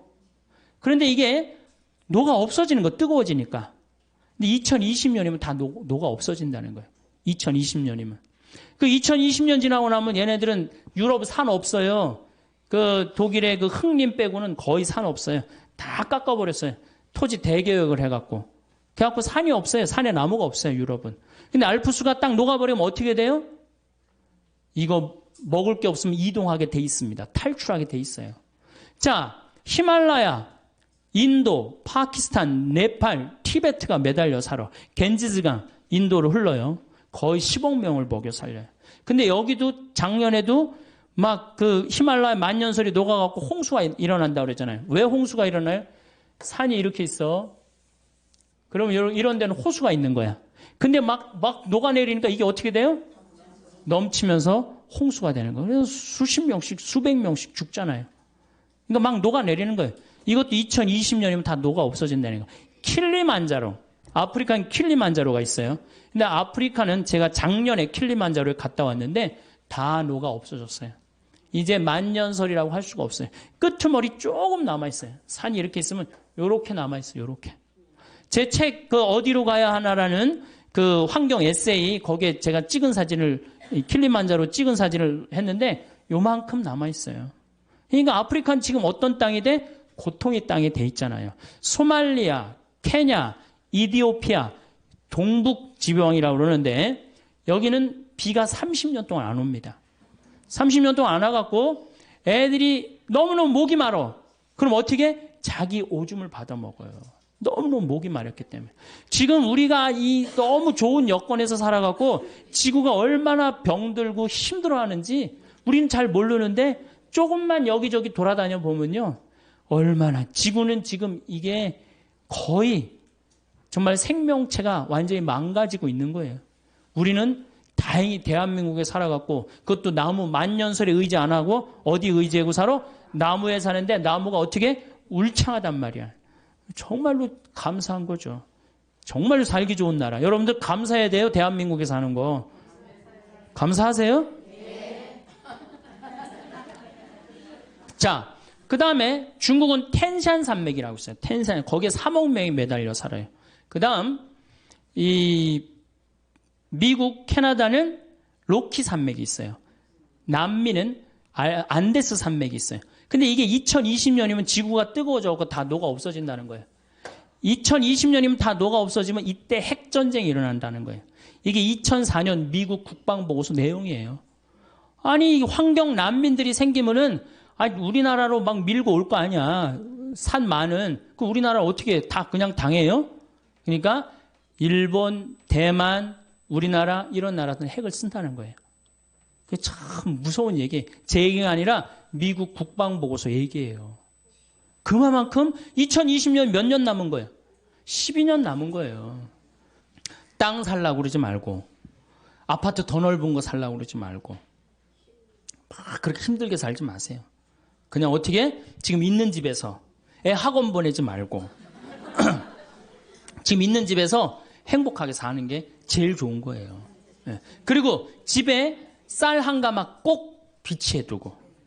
제가 요즘 돌아다니면서 하는 얘기가 뭐예요? 집에 쌀을 한 가마 꼭 해둬라. 왜냐하면 이게 미얀마나 이번에 이 뭐 수촨성인가 뭐 여기 모든 질서가 한 번에 무너집니다. 유통 질서 다 무너져요. 얼마나 고통스러워요. 우리나라가 만약에 슈퍼 태풍이 왔다. 슈퍼 태풍이 왔고 서해안으로 재수없이 밀고 들어왔고 서울을 쳤다. 그러면 여러분들 유통 질서 무너지면은 얼마나 먹을 게 남아 있을 것 같아요? 여러분들 막 유통 질서가 무너졌어. 그럼 집에 여러분들 얼마나 먹을 거 있을 것 같아? 며칠? 한 달이나 하는 집이 있어요? 조사를 해보니까 2주 이상 넘기는 집이 없어요. 2주 이상. 그러니까 쌀 한 가마씩 오늘 집에 가고 한 가마씩 다 사다가 놔둬요. 그리고 고추장, 된장 이렇게 좀 사놓고 그래갖고 갑자기 유통질서 무너졌을 때 어떻게? 밥 줘서 고추장 비벼 먹고 전심 땐 된장 비벼 먹고 이렇게 하셔야 돼요. 자, 보십시오. 우리나라 지금 저 산에 있는 저수량이 180억 톤이에요.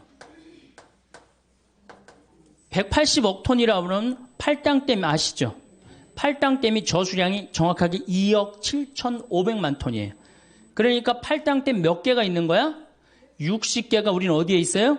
산에 있는 거예요. 2020년에 가장 경쟁력이 있는 나라는 어느 나라? 대한민국이에요. 에너지만 좀 절약하고 식량만 우리가 확보되면요, 우리나라 정말로 살기 좋은 나라예요. 국민들 성실하고 물건 잘 만들고 애들 착하고 얼마나 좋아요. 자, 두 번째 식량 위기의 두 번째 이유 중에 하나는 뭐냐면 경제개발이에요. 이게 세계가 경제개발을 하면은 참 좋아야 되는데 이게 경제개발을 하는 바람에 인도나 중국이 농업을 포기하고 공업으로 돌아간단 말이에요. 그러니까 자꾸 식량이 줄어드는 거예요. 하여튼 인도하고 중국 제일 머리 아픈 나라예요. 근데 인도 같은 경우는 뉴델리가 있고 올델리가 있는데요. 우리가 인도 하면은 우리나라 사람들이 중국 굉장히 한동안 무시했죠. 못 사는 나라라고. 근데 지금 무섭게 지금 하고 지난번에 성화할 때 데모하는 거 봐요. 다른 나라에서. 그런데 더 무서운 나라는 인도예요. 인도는요, 영어를 써요. 그리고 인도가요, 학구열이 우리나라보다 더 높습니다. 예. 그리고 이 뉴델리 가보면은요, 우리나라 테헤란보다 훨씬 더 나요. 그러니까 인도가 이게 또 우리나라는 지금 인도한테 벌써 밀렸어요. 경제 규모에서 벌써 밀렸어요. 그래서 우리나라가 13위로 밀려났어요. 인도 때문에.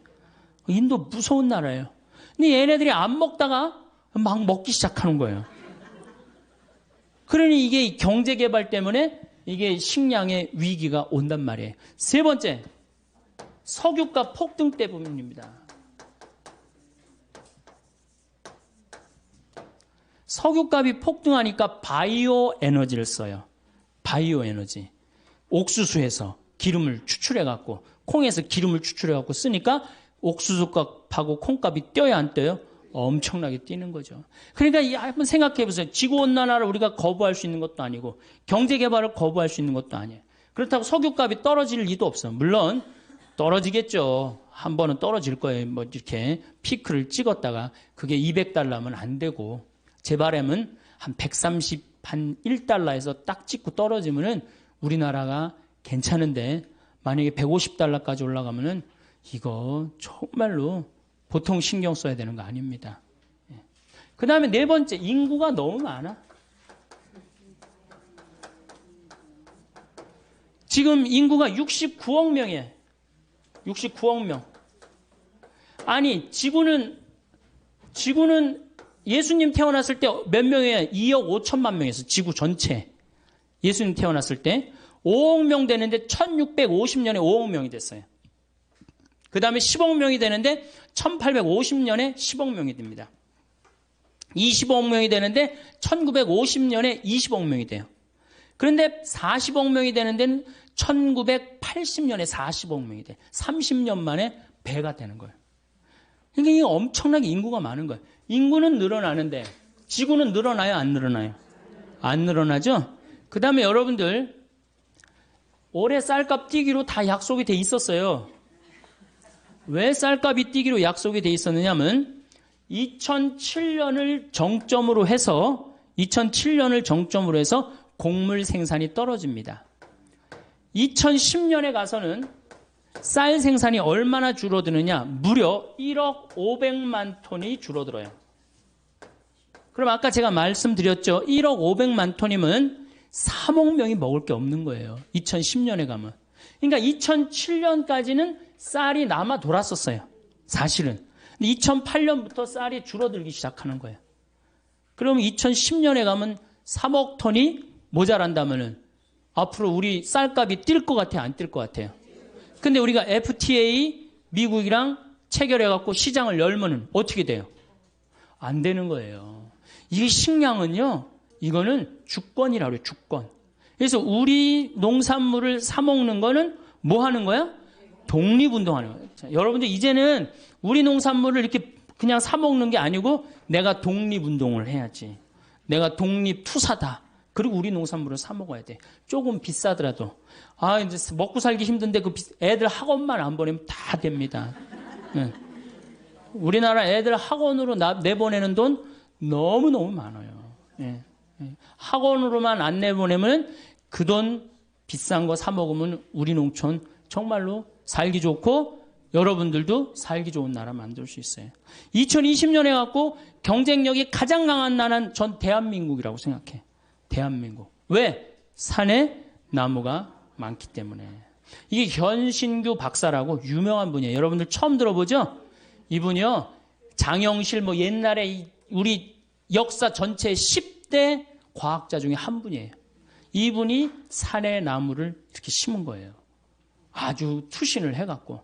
그러니까 우리나라는 곳곳에 아주 훌륭한 분들이 많아요. 이 유명한 일화가 있잖아요. 이스라엘에서 우리나라가 산림 녹화하려고 이스라엘 사람들을 불렀어. 이스라엘도 우리나라처럼 산림 녹화를 굉장히 열심히 하는 나라예요. 1500년 동안 아랍 국가가 이스라엘의 나무를 다 자릅니다. 근데 48년에 독립을 하고 산의 나무를 엄청나게 심고 있어요, 지금. 한국에 와봐갖고 이 나라를 왜 날 불렀느냐, 이렇게 여건이 좋은 나라를. 우리나라가 지난 30년 동안 완전히 녹화가 끝나고 지금부터는 이제 경제림을 심을 수가 있어요. 처음엔 어떻게? 막 심어야 돼요. 처음부터 경제림이 자랍니까? 흙이 건강하지 않은데. 지금은 30년 동안 썩어갖고 그 휴믹이라고 그래. 부엽토라고 그러죠? 그게 있어갖고 이제는 경제림을 심어도 이제는 승산이 있다는 거예요. 그리고 제가 이렇게 산에 관심이 많아서 해가 가면 갈수록 나무는 커져요. 그렇죠? 얼마나 좋아. 해가 가면 갈수록 나무가 커지니까. 2020년에는 제일 경쟁력 있는 나라. 이 만년설이 다 녹아갖고 다른 애들 농사 못 져도 우리나라는 산에 180억 톤. 야, 이거 우리가 1년에 얼마를 써요? 320억 톤을 써요. 320억 톤을 써요. 근데 그 중에 반 이상이 산에 있단 말이에요. 얼마 전에 안데스 산맥에 큰 호수가 3억 톤이야. 팔탕댐만한 건데 하루아침에 다 없어져 버렸어요. 자고 일어나니까 호수가 없어졌어. 왜냐하면 이게 얼음으로 이렇게 막고 있었는데 더워갖고 이게 뚫린 거예요. 녹아갖고. 그래갖고 하루아침에 싹 빠져나갔어요. 그러니 다른 나라들은 정말로 지금 전쟁이에요, 전쟁. 우리나라는 지금 여러분들 북한이 산림의 30%를 훼손해갖고 지금 저렇게 고통스러운 거예요. 그런데 아마존도 지금 30%가 훼손이 됐어요. 그러니까 지구가 고통스러울 거라는 거죠. 자, 이제 2시간에 걸쳐서 제가 아주 중요한 얘기를 했습니다. 우리나라는 석유 에너지가 없는 나라예요. 그렇기 때문에 우리는 뭐 해야 돼? 절약해야 돼요. 절약해야 돼. 에너지 절약해야 돼. 지금 사당동 깜깜해야 돼요.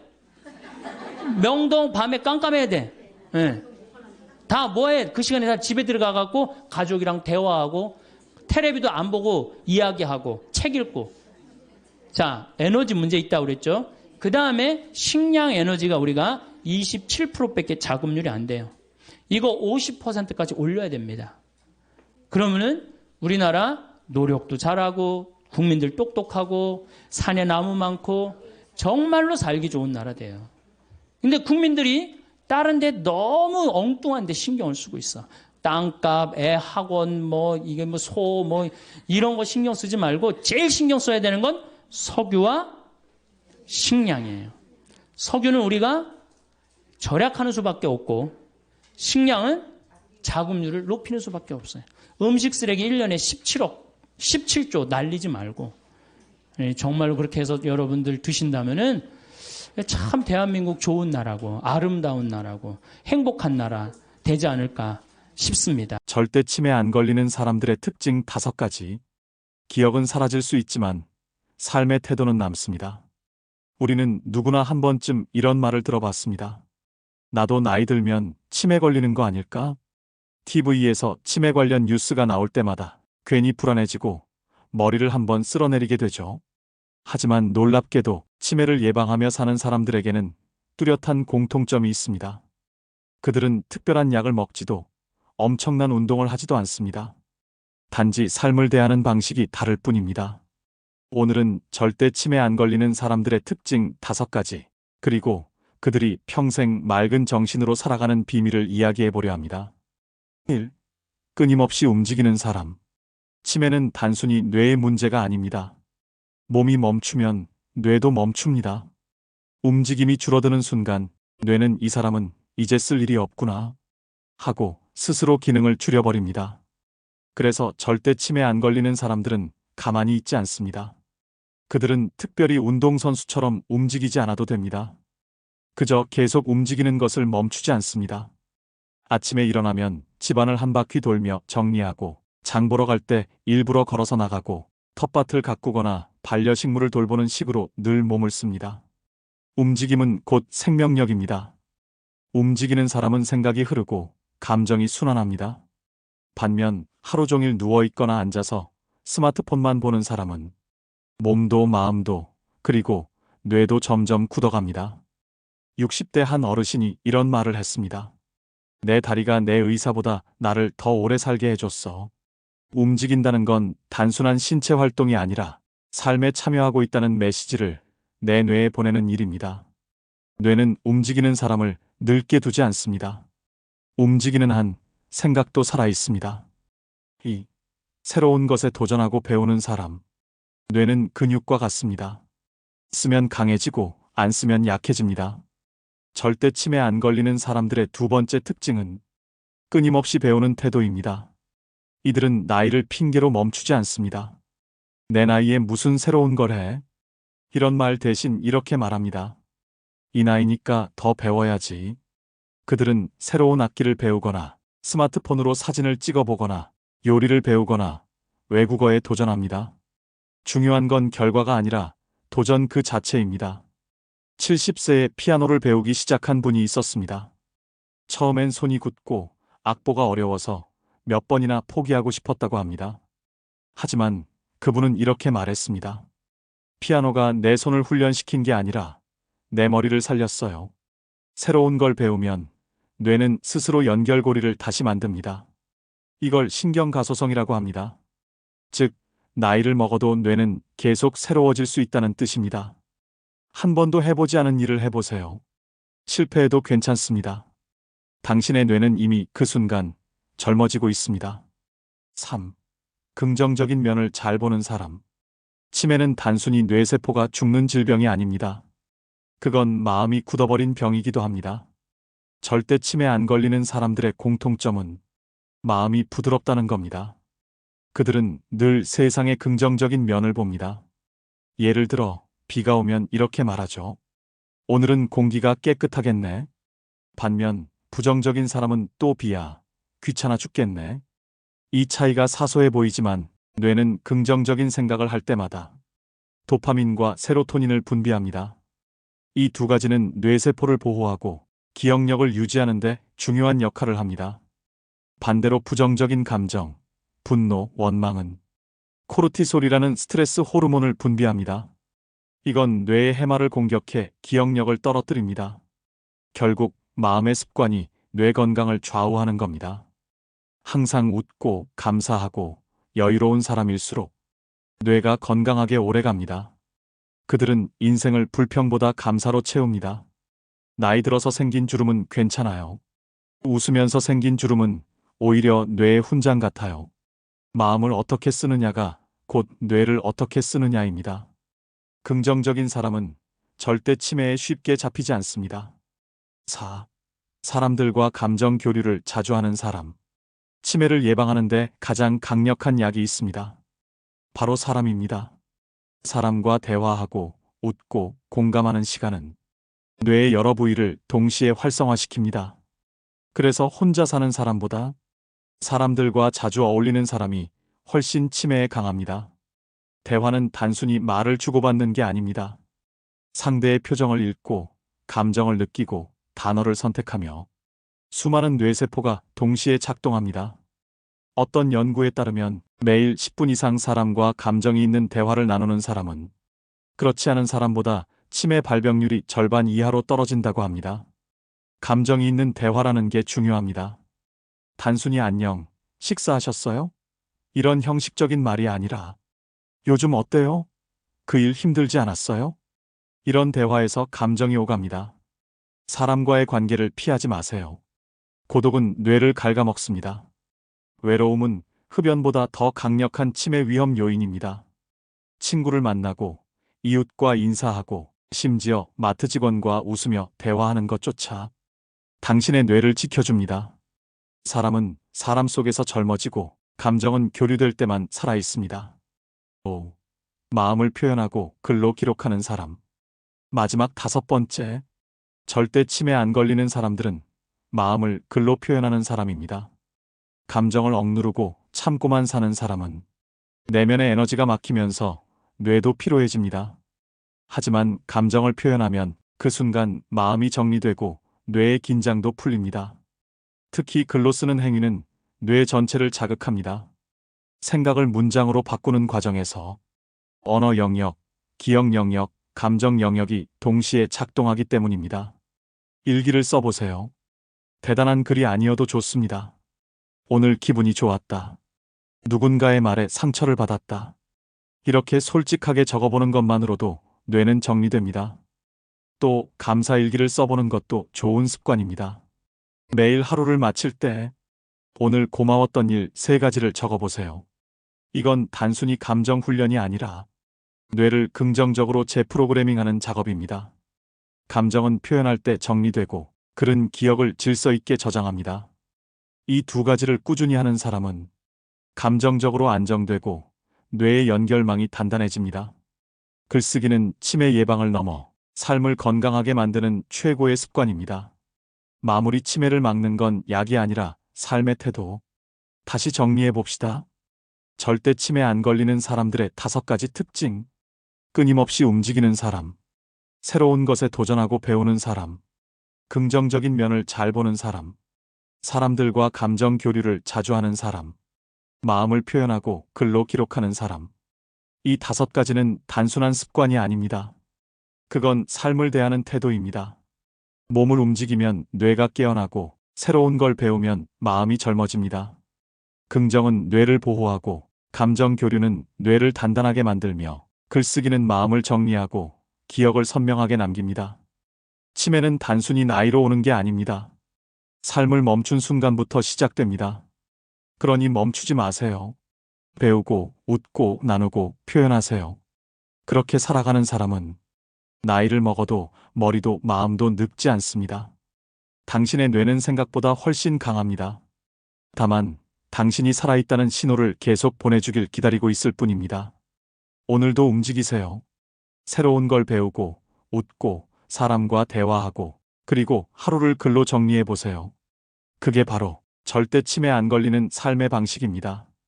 기억은 언젠가 희미해질지 몰라도 살아온 태도는 평생 당신을 지켜줄 겁니다. 친구 없이도 잘 사는 사람들의 특징 5가지. 혼자라는 건 결핍이 아니라 이제야 내 인생이 나답게 정리되는 시간이다. 나이가 들수록 사람과의 관계는 점점 어려워집니다. 젊을 땐 그렇게 많던 친구들이 어느새 연락이 뜸해지고 어떤 이는 떠나고 어떤 이는 멀어집니다. 예전엔 그런 변화가 서운하고 외로웠는데 이제는 조금 다르게 느껴집니다. 아, 인생의 친구는 결국 나 자신이구나. 오늘은 친구 없이도 평온하고 단단하게 사는 사람들의 5가지 특징에 대해 이야기해 보려 합니다. 이건 단순히 혼자 사는 법이 아니라 누구에게도 휘둘리지 않고 내 인생을 온전히 살아내는 법이기도 합니다. 1. 연결보다 간격을 더 중시한다. 요즘 세상은 연결되어 있어야 행복하다고 말합니다. SNS 친구가 많고 단체 톡방이 여러 개면 외롭지 않은 사람처럼 보입니다. 하지만 진짜 평온한 사람들은 연결보다 간격을 더 중시합니다. 예를 들어 경기도 남양주에 사는 63세 윤정희 씨는 한때 마을에서 인매광이라 불렸습니다. 매일 모임이 있었고 동창회, 봉사 모임, 여행 모임까지 빠지지 않았죠. 그런데 몇 년 전 건강이 나빠지면서 억지로 사람을 만나던 일상을 멈췄다고 합니다. 그때 깨달았어요. 사람과 어울리는 게 즐거운 게 아니라 그냥 혼자 있으면 이상해 보일까봐 억지로 다닌 거였더라고요. 지금은 하루 대부분을 혼자 보냅니다. 아침엔 커피 한 잔 마시며 라디오를 듣고 점심엔 텃밭 가꾸고 저녁엔 일기 쓰면서 하루를 정리합니다. 그렇게 지내면서 오히려 마음이 훨씬 편해졌다고 합니다. 간격은 단절이 아닙니다.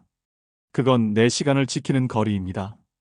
너무 가까우면 상처받고 너무 멀면 정이 식습니다. 적당한 간격을 두면 관계가 훨씬 오래 갑니다. 진짜 어른의 관계는 붙잡는 관계가 아니라 존중하는 거리에서 자랍니다. 2. 세상의 정답보다 자기만의 가치를 따른다. 젊을 때는 세상의 정답이 중요했습니다. 이 나이에 이건 해야지. 이 정도는 가져야 성공이지. 그런 말들이 늘 기준이 됐죠. 하지만 친구 없이도 잘 사는 사람들은 그 기준에서 벗어납니다. 남이 뭐라 하든 자기 가치대로 사는 사람들입니다. 예를 들어 58세의 김동수 씨는 30년 넘게 다닌 회사를 그만두고 시골로 내려가 목공을 시작했습니다. 주변에서는 다 말렸습니다. 지금 나이에 그게 뭐가 되겠냐? 괜히 외롭고 후회할 거야. 하지만 그는 웃으며 말합니다. 회사 사람들과 매일 마주칠 때보다 나무랑 있는 지금이 훨씬 덜 외롭습니다. 그는 자신이 진짜 좋아하는 일을 하며 혼자 있는 시간의 소중함을 깨달았습니다. 이처럼 자기 가치를 따라 사는 사람은 누가 옆에 있든 없든 흔들리지 않습니다. 또 다른 예로 65세의 정미라 씨는 남편을 일찍 떠나보내고 혼자가 됐습니다. 처음엔 사람들을 붙잡고 외로움이 무서워 매일 모임을 찾아다녔다고 합니다. 그런데 어느 날 문득 깨달았답니다. 아무리 사람들 틈에 있어도 내 안이 비어 있으면 외롭더라고요. 그때부터 내 인생의 기준을 새로 세웠습니다. 매일 아침 일어나면 자신에게 물어본답니다. 오늘 나는 뭐 하면 좋을까? 그 질문 하나가 삶의 중심이 됐습니다. 누군가의 시선이 아니라 자기 마음의 방향으로 사는 사람, 그게 진짜 외롭지 않은 사람입니다. 3. 위로를 받는 자신만의 방법이 있다. 친구 없이도 잘 사는 사람들의 공통점, 바로 자기만의 위로법이 있다는 겁니다. 이 사람들은 남에게 기대지 않습니다. 외로울 때, 힘들 때 스스로 자신을 다독일 줄 압니다. 서울에서 혼자 사는 70세의 이선자 씨는 남편을 먼저 보내고 난 뒤로 많은 밤을 울며 보냈다고 합니다. 친구들도 처음엔 자주 찾아왔지만 시간이 지나면서 하나둘 멀어졌습니다. 그녀는 결국 스스로를 위로하는 법을 배웠습니다. 밤마다 잠이 안 와서 라디오를 들었어요. 익숙한 목소리 하나가 그렇게 따뜻하더라고요. 이후로 선자 씨는 매일 저녁 라디오에 사연을 보내기 시작했습니다. 누가 읽어주든 아니든 상관없었습니다. 그 시간에 마음을 글로 풀어내는 게 스스로를 치유하는 일이 되었죠. 또 어떤 분은 그림을 그리고 어떤 분은 글을 쓰거나 노래를 합니다. 그게 돈이 되지 않아도 누구에게 보여주지 않아도 괜찮습니다. 왜냐하면 그건 자기 마음을 달래는 대화의 시간이기 때문입니다. 이 사람들은 누가 나를 이해해 주길 바라지 않습니다. 그 대신 내가 나를 이해해 주면 충분하다고 생각합니다. 이게 바로 혼자서도 견디는 힘, 자기 위로의 기술입니다. 4. 친구라는 개념 자체에 덜 집착한다. 나이 들수록 이런 말 한 번쯤 하게 됩니다. 이젠 친구도 다 필요 없어. 그 말에는 서운함도 포기도 들어있지만 사실 그 그 이면에는 이해가 숨어 있습니다. 사람은 변하고 관계는 흘러간다. 그걸 받아들이면 훨씬 편해진다. 전북 익산에 사는 67세의 박영자 씨는 40년 지기 친구와 다툰 뒤 1년 넘게 연락을 끊고 지냈습니다. 그동안 속이 많이 상했지만 어느 날 이런 생각이 들었다고 합니다. 그 친구가 나한테 나쁜 사람인 건 아니었어요. 그냥 이제 서로 인생의 방향이 달라진 거죠. 그 후로 영자 씨는 친구에게 집착하지 않았습니다. 필요할 땐 연락하고 그렇지 않으면 서로의 인생을 존중하는 거리에서 바라봅니다. 또 다른 분, 60대 중반의 오정철 씨는 이제는 진짜 친구보다 편한 이웃이 더 좋다고 말합니다. 친구는 기대가 많아서 서운해지는데 이웃은 그냥 인사만 해도 고맙잖아요. 그 말이 참 와닿습니다. 나이가 들수록 사람 관계는 깊이보다 가벼운 온기가 중요합니다. 친구에 대한 집착을 내려놓는다는 건 관계를 포기하는 게 아닙니다. 그건 인생의 중심을 타인에게서 나에게로 옮기는 일입니다. 누군가와의 관계보다 나 자신과의 관계를 회복할 때 진짜 평온이 찾아옵니다. 5. 심심함을 창조의 씨앗으로 쓴다. 마지막 특징입니다. 친구 없이 잘 사는 사람들은 심심함을 견딜 줄 압니다. 요즘은 조금만 심심해도 스마트폰을 켜죠. 영상 보고 채팅하고 계속 자극을 찾습니다. 하지만 혼자서 잘 사는 사람들은 그 심심함을 창조의 시간으로 바꿉니다. 대전의 72세 이광호 씨는 퇴직 후 할 일이 없어 처음엔 하루가 너무 길었다고 합니다. 그때부터 취미로 나무 공예를 배우기 시작했어요. 처음엔 그냥 심심해서 시작했는데 지금은 동네 작은 공방을 차렸습니다. 혼자 있으니까 손이 바빠졌어요. 마음이 쓸쓸할 틈이 없어요. 또 어떤 분은 매일 새벽에 글을 씁니다. 이 시간엔 아무도 나한테 말 안 걸잖아요. 그래서 내 생각이 제일 잘 들려요. 심심함은 비어있는 게 아닙니다. 그건 나에게로 돌아오는 시간입니다. 그 고요함 속에서 새로운 아이디어가 자라고 잊고 있던 감정이 피어납니다. 혼자 있을 때 생각이 깊어지고 그 생각이 나를 성장시킵니다. 세상과 잠시 떨어져 있을 때 우리는 오히려 더 나답게 살아갑니다. 마무리 혼자는 고립이 아니라 회복이다. 이제는 알겠습니다. 혼자라는 건 불행이 아니라 회복의 과정입니다. 친구 없이 잘 사는 사람들은 외로움을 참는 게 아니라 그 외로움 속에서 자신을 다시 만나는 사람들입니다. 다시 정리해보면 1. 연결보다 간격을 중시하고 2. 세상의 정답보다 자기 가치를 따르며 3. 스스로를 위로할 줄 알고 4. 친구에 집착하지 않고 5. 심심함을 창조의 시간으로 씁니다. 이 5가지는 인생의 후반부를 평온하게 만드는 지혜입니다. 친구가 없다고 해서 인생이 허전한 게 아닙니다. 이제는 그 빈자리를 나 자신으로 채울 시간입니다. 혼자 있는 시간은 쓸쓸함이 아니라 성숙의 증거입니다. 사람이 많을 땐 시끄러워서 내 목소리가 안 들리고 혼자 있을 땐 조용해서 내 마음이 들린다. 이제 그 소리를 들어주세요. 당신의 인생은 여전히 아름답습니다. 그리고 혼자인 지금 그 아름다움이 더 깊어지고 있습니다. 인연을 끊어야 하는 친구의 특징 5가지. 좋은 인연은 내 마음을 자라게 하지만 나쁜 인연은 내 마음을 말려버린다. 살다 보면 이런 생각 한 번쯤 해보셨을 겁니다. 저 사람이랑은 더 이상 안 맞는 것 같아. 매번 만나면 기분이 나빠지는데 그래도 오래된 인연이니까. 그렇죠. 우린 끊어야 한다는 걸 알면서도 정 때문에, 추억 때문에 그냥 버티며 관계를 이어갑니다. 하지만 인생의 후반부에 들어서면 남보다 나를 먼저 지켜야 할 때가 옵니다. 오늘은 그 이야기를 해볼까 합니다. 이제는 인연을 정리해야 하는 친구의 5가지 특징. 이건 미움이 아니라 내 마음을 지키는 지혜입니다. 1. 당신의 에너지를 빼앗는 친구. 어떤 사람을 만나고 나면 이상하게 피곤할 때가 있습니다. 별말 안 했는데도 기분이 가라앉고 집에 돌아오면 한숨이 나오는 사람. 그런 사람이 있다면 그건 에너지 도둑일 가능성이 큽니다. 부산에 사는 62세 김정자 씨는 30년 지기 친구가 있었습니다. 늘 하소연이 끊이지 않았죠. 남편이 이래서 속상해. 자식이 저래서 힘들어. 정자 씨는 늘 들어주고 위로해 줬습니다.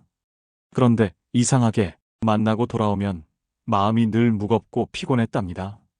어느 날 남편이 물었대요. 그 친구 만나고 오면 꼭 얼굴이 어두워져. 왜 계속 만나? 그 말이 마음에 남아 그날 이후 그 친구의 전화를 받지 않았습니다. 처음엔 죄책감이 들었지만 며칠 지나니 마음이 놀랍게도 가벼워졌다고 합니다. 인연은 위로가 되어야지 짐이 되어선 안 됩니다. 당신의 에너지를 빼앗는 사람이라면 그건 오래된 인연이 아니라 이제는 정리해야 할 관계입니다. 당신의 성장을 싫어하는 친구. 진짜 친구는 당신이 잘 되면 진심으로 기뻐합니다. 하지만 어떤 친구는 당신이 조금이라도 나아지면 불편해합니다. 요즘 너 좀 잘 나가더라. 그래도 너무 나대지는 마라. 이런 말 농담처럼 들리지만 그 안에는 미묘한 질투가 숨어 있습니다. 서울 송파구에 사는 58세 이영호 씨는 은퇴 후 요리를 배워 유튜브 채널을 운영하기 시작했습니다. 소소하지만 구독자도 생기고 삶의 활력소가 됐죠. 그런데 오래된 친구가 한마디 했답니다. 이 나이에 유튜브는 좀 그렇지 않냐? 그거 해서 뭐 하려고? 그 말이 이상하게 상처로 남았다고 합니다. 그 친구는 늘 그랬습니다. 영호 씨가 무언가 새로 시도하면 괜히 힘 빼지 말라는 말을 습관처럼 했죠. 그제야 깨달았답니다. 이 친구는 나의 과거엔 어울렸지만 지금의 나는 이해 못하는구나. 그 후로 연락을 조금씩 줄였다고 합니다. 내가 잘하려 할 때 불편해하는 사람은 결국 내 인생의 발목을 잡는 사람입니다. 당신을 위축시키는 관계는 아무리 오래돼도 이제는 놓아줘야 합니다. 3. 당신을 비교의 잣대로만 보는 친구. 어릴 때는 비교가 경쟁이었습니다. 너 몇 등 했어? 너 어디 갔대? 그런 얘기들 속에서 자랐습니다. 하지만 나이 들어서까지 그 비교를 놓지 못하는 친구들이 있습니다. 너희 아들은 뭐 해? 너 요즘 집은 좀 정리했어? 나는 손주가 둘이나 되는데 너는? 이런 대화가 반복되는 사람이라면 그건 진짜 친구가 아닙니다. 인천에 사는 64세 최미경 씨는 오랜 친구 셋과 늘 점심 모임을 했습니다. 그런데 매번 나올 때마다 속이 뒤틀리고 마음이 허해졌답니다. 왜냐하면 그 모임의 주제는 늘 누가 더 나은가였기 때문입니다. 한 번은 이런 일도 있었습니다. 손주 사진을 자랑하던 친구가 넌 아직 손주 없지? 하고 웃었답니다. 순간 아무 말도 할 수 없었대요. 그날 집으로 돌아오며 미경 씨는 결심했습니다. 이제는 나를 비교하는 사람 옆에 있지 않겠다. 그 이후 그 모임을 완전히 끊었습니다. 처음엔 공허했지만 시간이 지나면서 오히려 마음이 편해졌습니다. 진짜 친구는 비교하지 않고 공감합니다. 당신을 잣대로 재는 사람은 결국 당신을 깎아내립니다. 그런 인연은 놓아야 비로소 당신의 자존감이 자랍니다. 4. 필요할 때만 찾아오는 친구. 살다 보면 꼭 있습니다. 평소엔 아무 연락도 없다가 자기 필요할 때만 연락하는 사람. 너 그거 좀 도와줄 수 있지? 이거 좀 해줄 수 있잖아. 이런 사람은 당신을 친구가 아니라 수단으로 생각합니다. 대구의 66세 오명수 씨는 사업을 하면서 친구들에게 자주 도움을 주었습니다. 돈도 빌려주고 일도 도와줬죠. 그런데 정작 본인이 힘들어졌을 땐 그 친구들이 하나같이 연락이 끊겼습니다. 그때 알았어요. 내가 도와준 게 의리가 아니라 이용당한 거였다는 걸. 명수 씨는 그 이후로 누군가 부탁하면 한 번 더 생각한답니다. 이건 진짜 도움이 필요한 걸까? 아니면 또 내 호의를 이용하려는 걸까? 친구라는 이름으로 다가오지만 당신의 마음을 소비하는 사람, 그건 친구가 아닙니다. 필요할 때만 찾는 사람은 당신의 시간과 마음을 빼앗는 사람입니다. 이제는 내가 도와줄 수 없어요.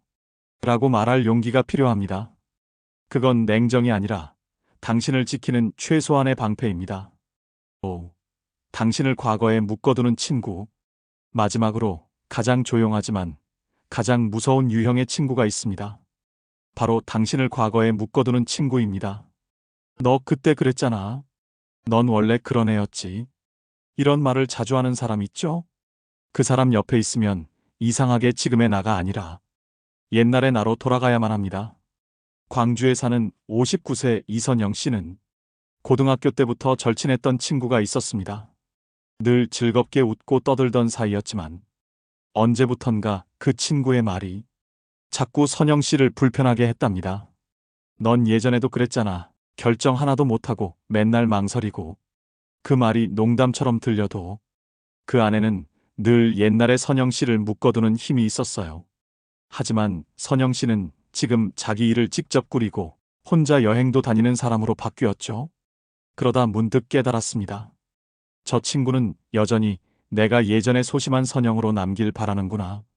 그 후로 연락을 줄이고 지금의 자신을 인정해주는 새로운 사람들과 어울렸습니다. 당신을 과거의 틀에 가두는 사람은 당신의 성장을 방해합니다. 그런 관계는 추억이 아니라 굴레가 됩니다. 관계를 정리하는 건 이기심이 아닙니다. 이제 나이 50, 60이 넘어가면 사람을 모으는 게 아니라 거르는 일이 더 중요해집니다. 어릴 땐 누가 내 친구일까를 고민했지만 이제는 누가 더 이상 내 곁에 있으면 안 될까를 생각해야 합니다. 관계를 끊는 건 이기심이 아닙니다. 그건 내 마음을 지키는 선택입니다. 다시 한번 정리해 볼까요? 1. 내 에너지를 빼앗는 사람. 2. 내 성장을 싫어하는 사람. 3. 나를 비교의 잣대로 재는 사람. 4. 필요할 때만 찾는 사람. 5. 나를 과거에 묶어두는 사람. 이 5가지 특징을 가진 인연이라면 미련 갖지 말고 조용히 거리를 두세요. 인생 후반부의 평화는 사람이 많아서 오는 게 아닙니다. 당신을 편하게 만드는 사람, 그리고 당신 스스로의 마음. 그 2가지만 있으면 충분합니다. 정말 소중한 인연은 멀어져도 내 마음 안에서 여전히 따뜻하다. 하지만 나를 힘들게 하는 인연은 붙잡을수록 내 마음이 식어간다. 이제는 그런 관계에서 당당히 걸어 나오세요. 당신은 외로워서가 아니라 평화로워서 혼자 있는 겁니다.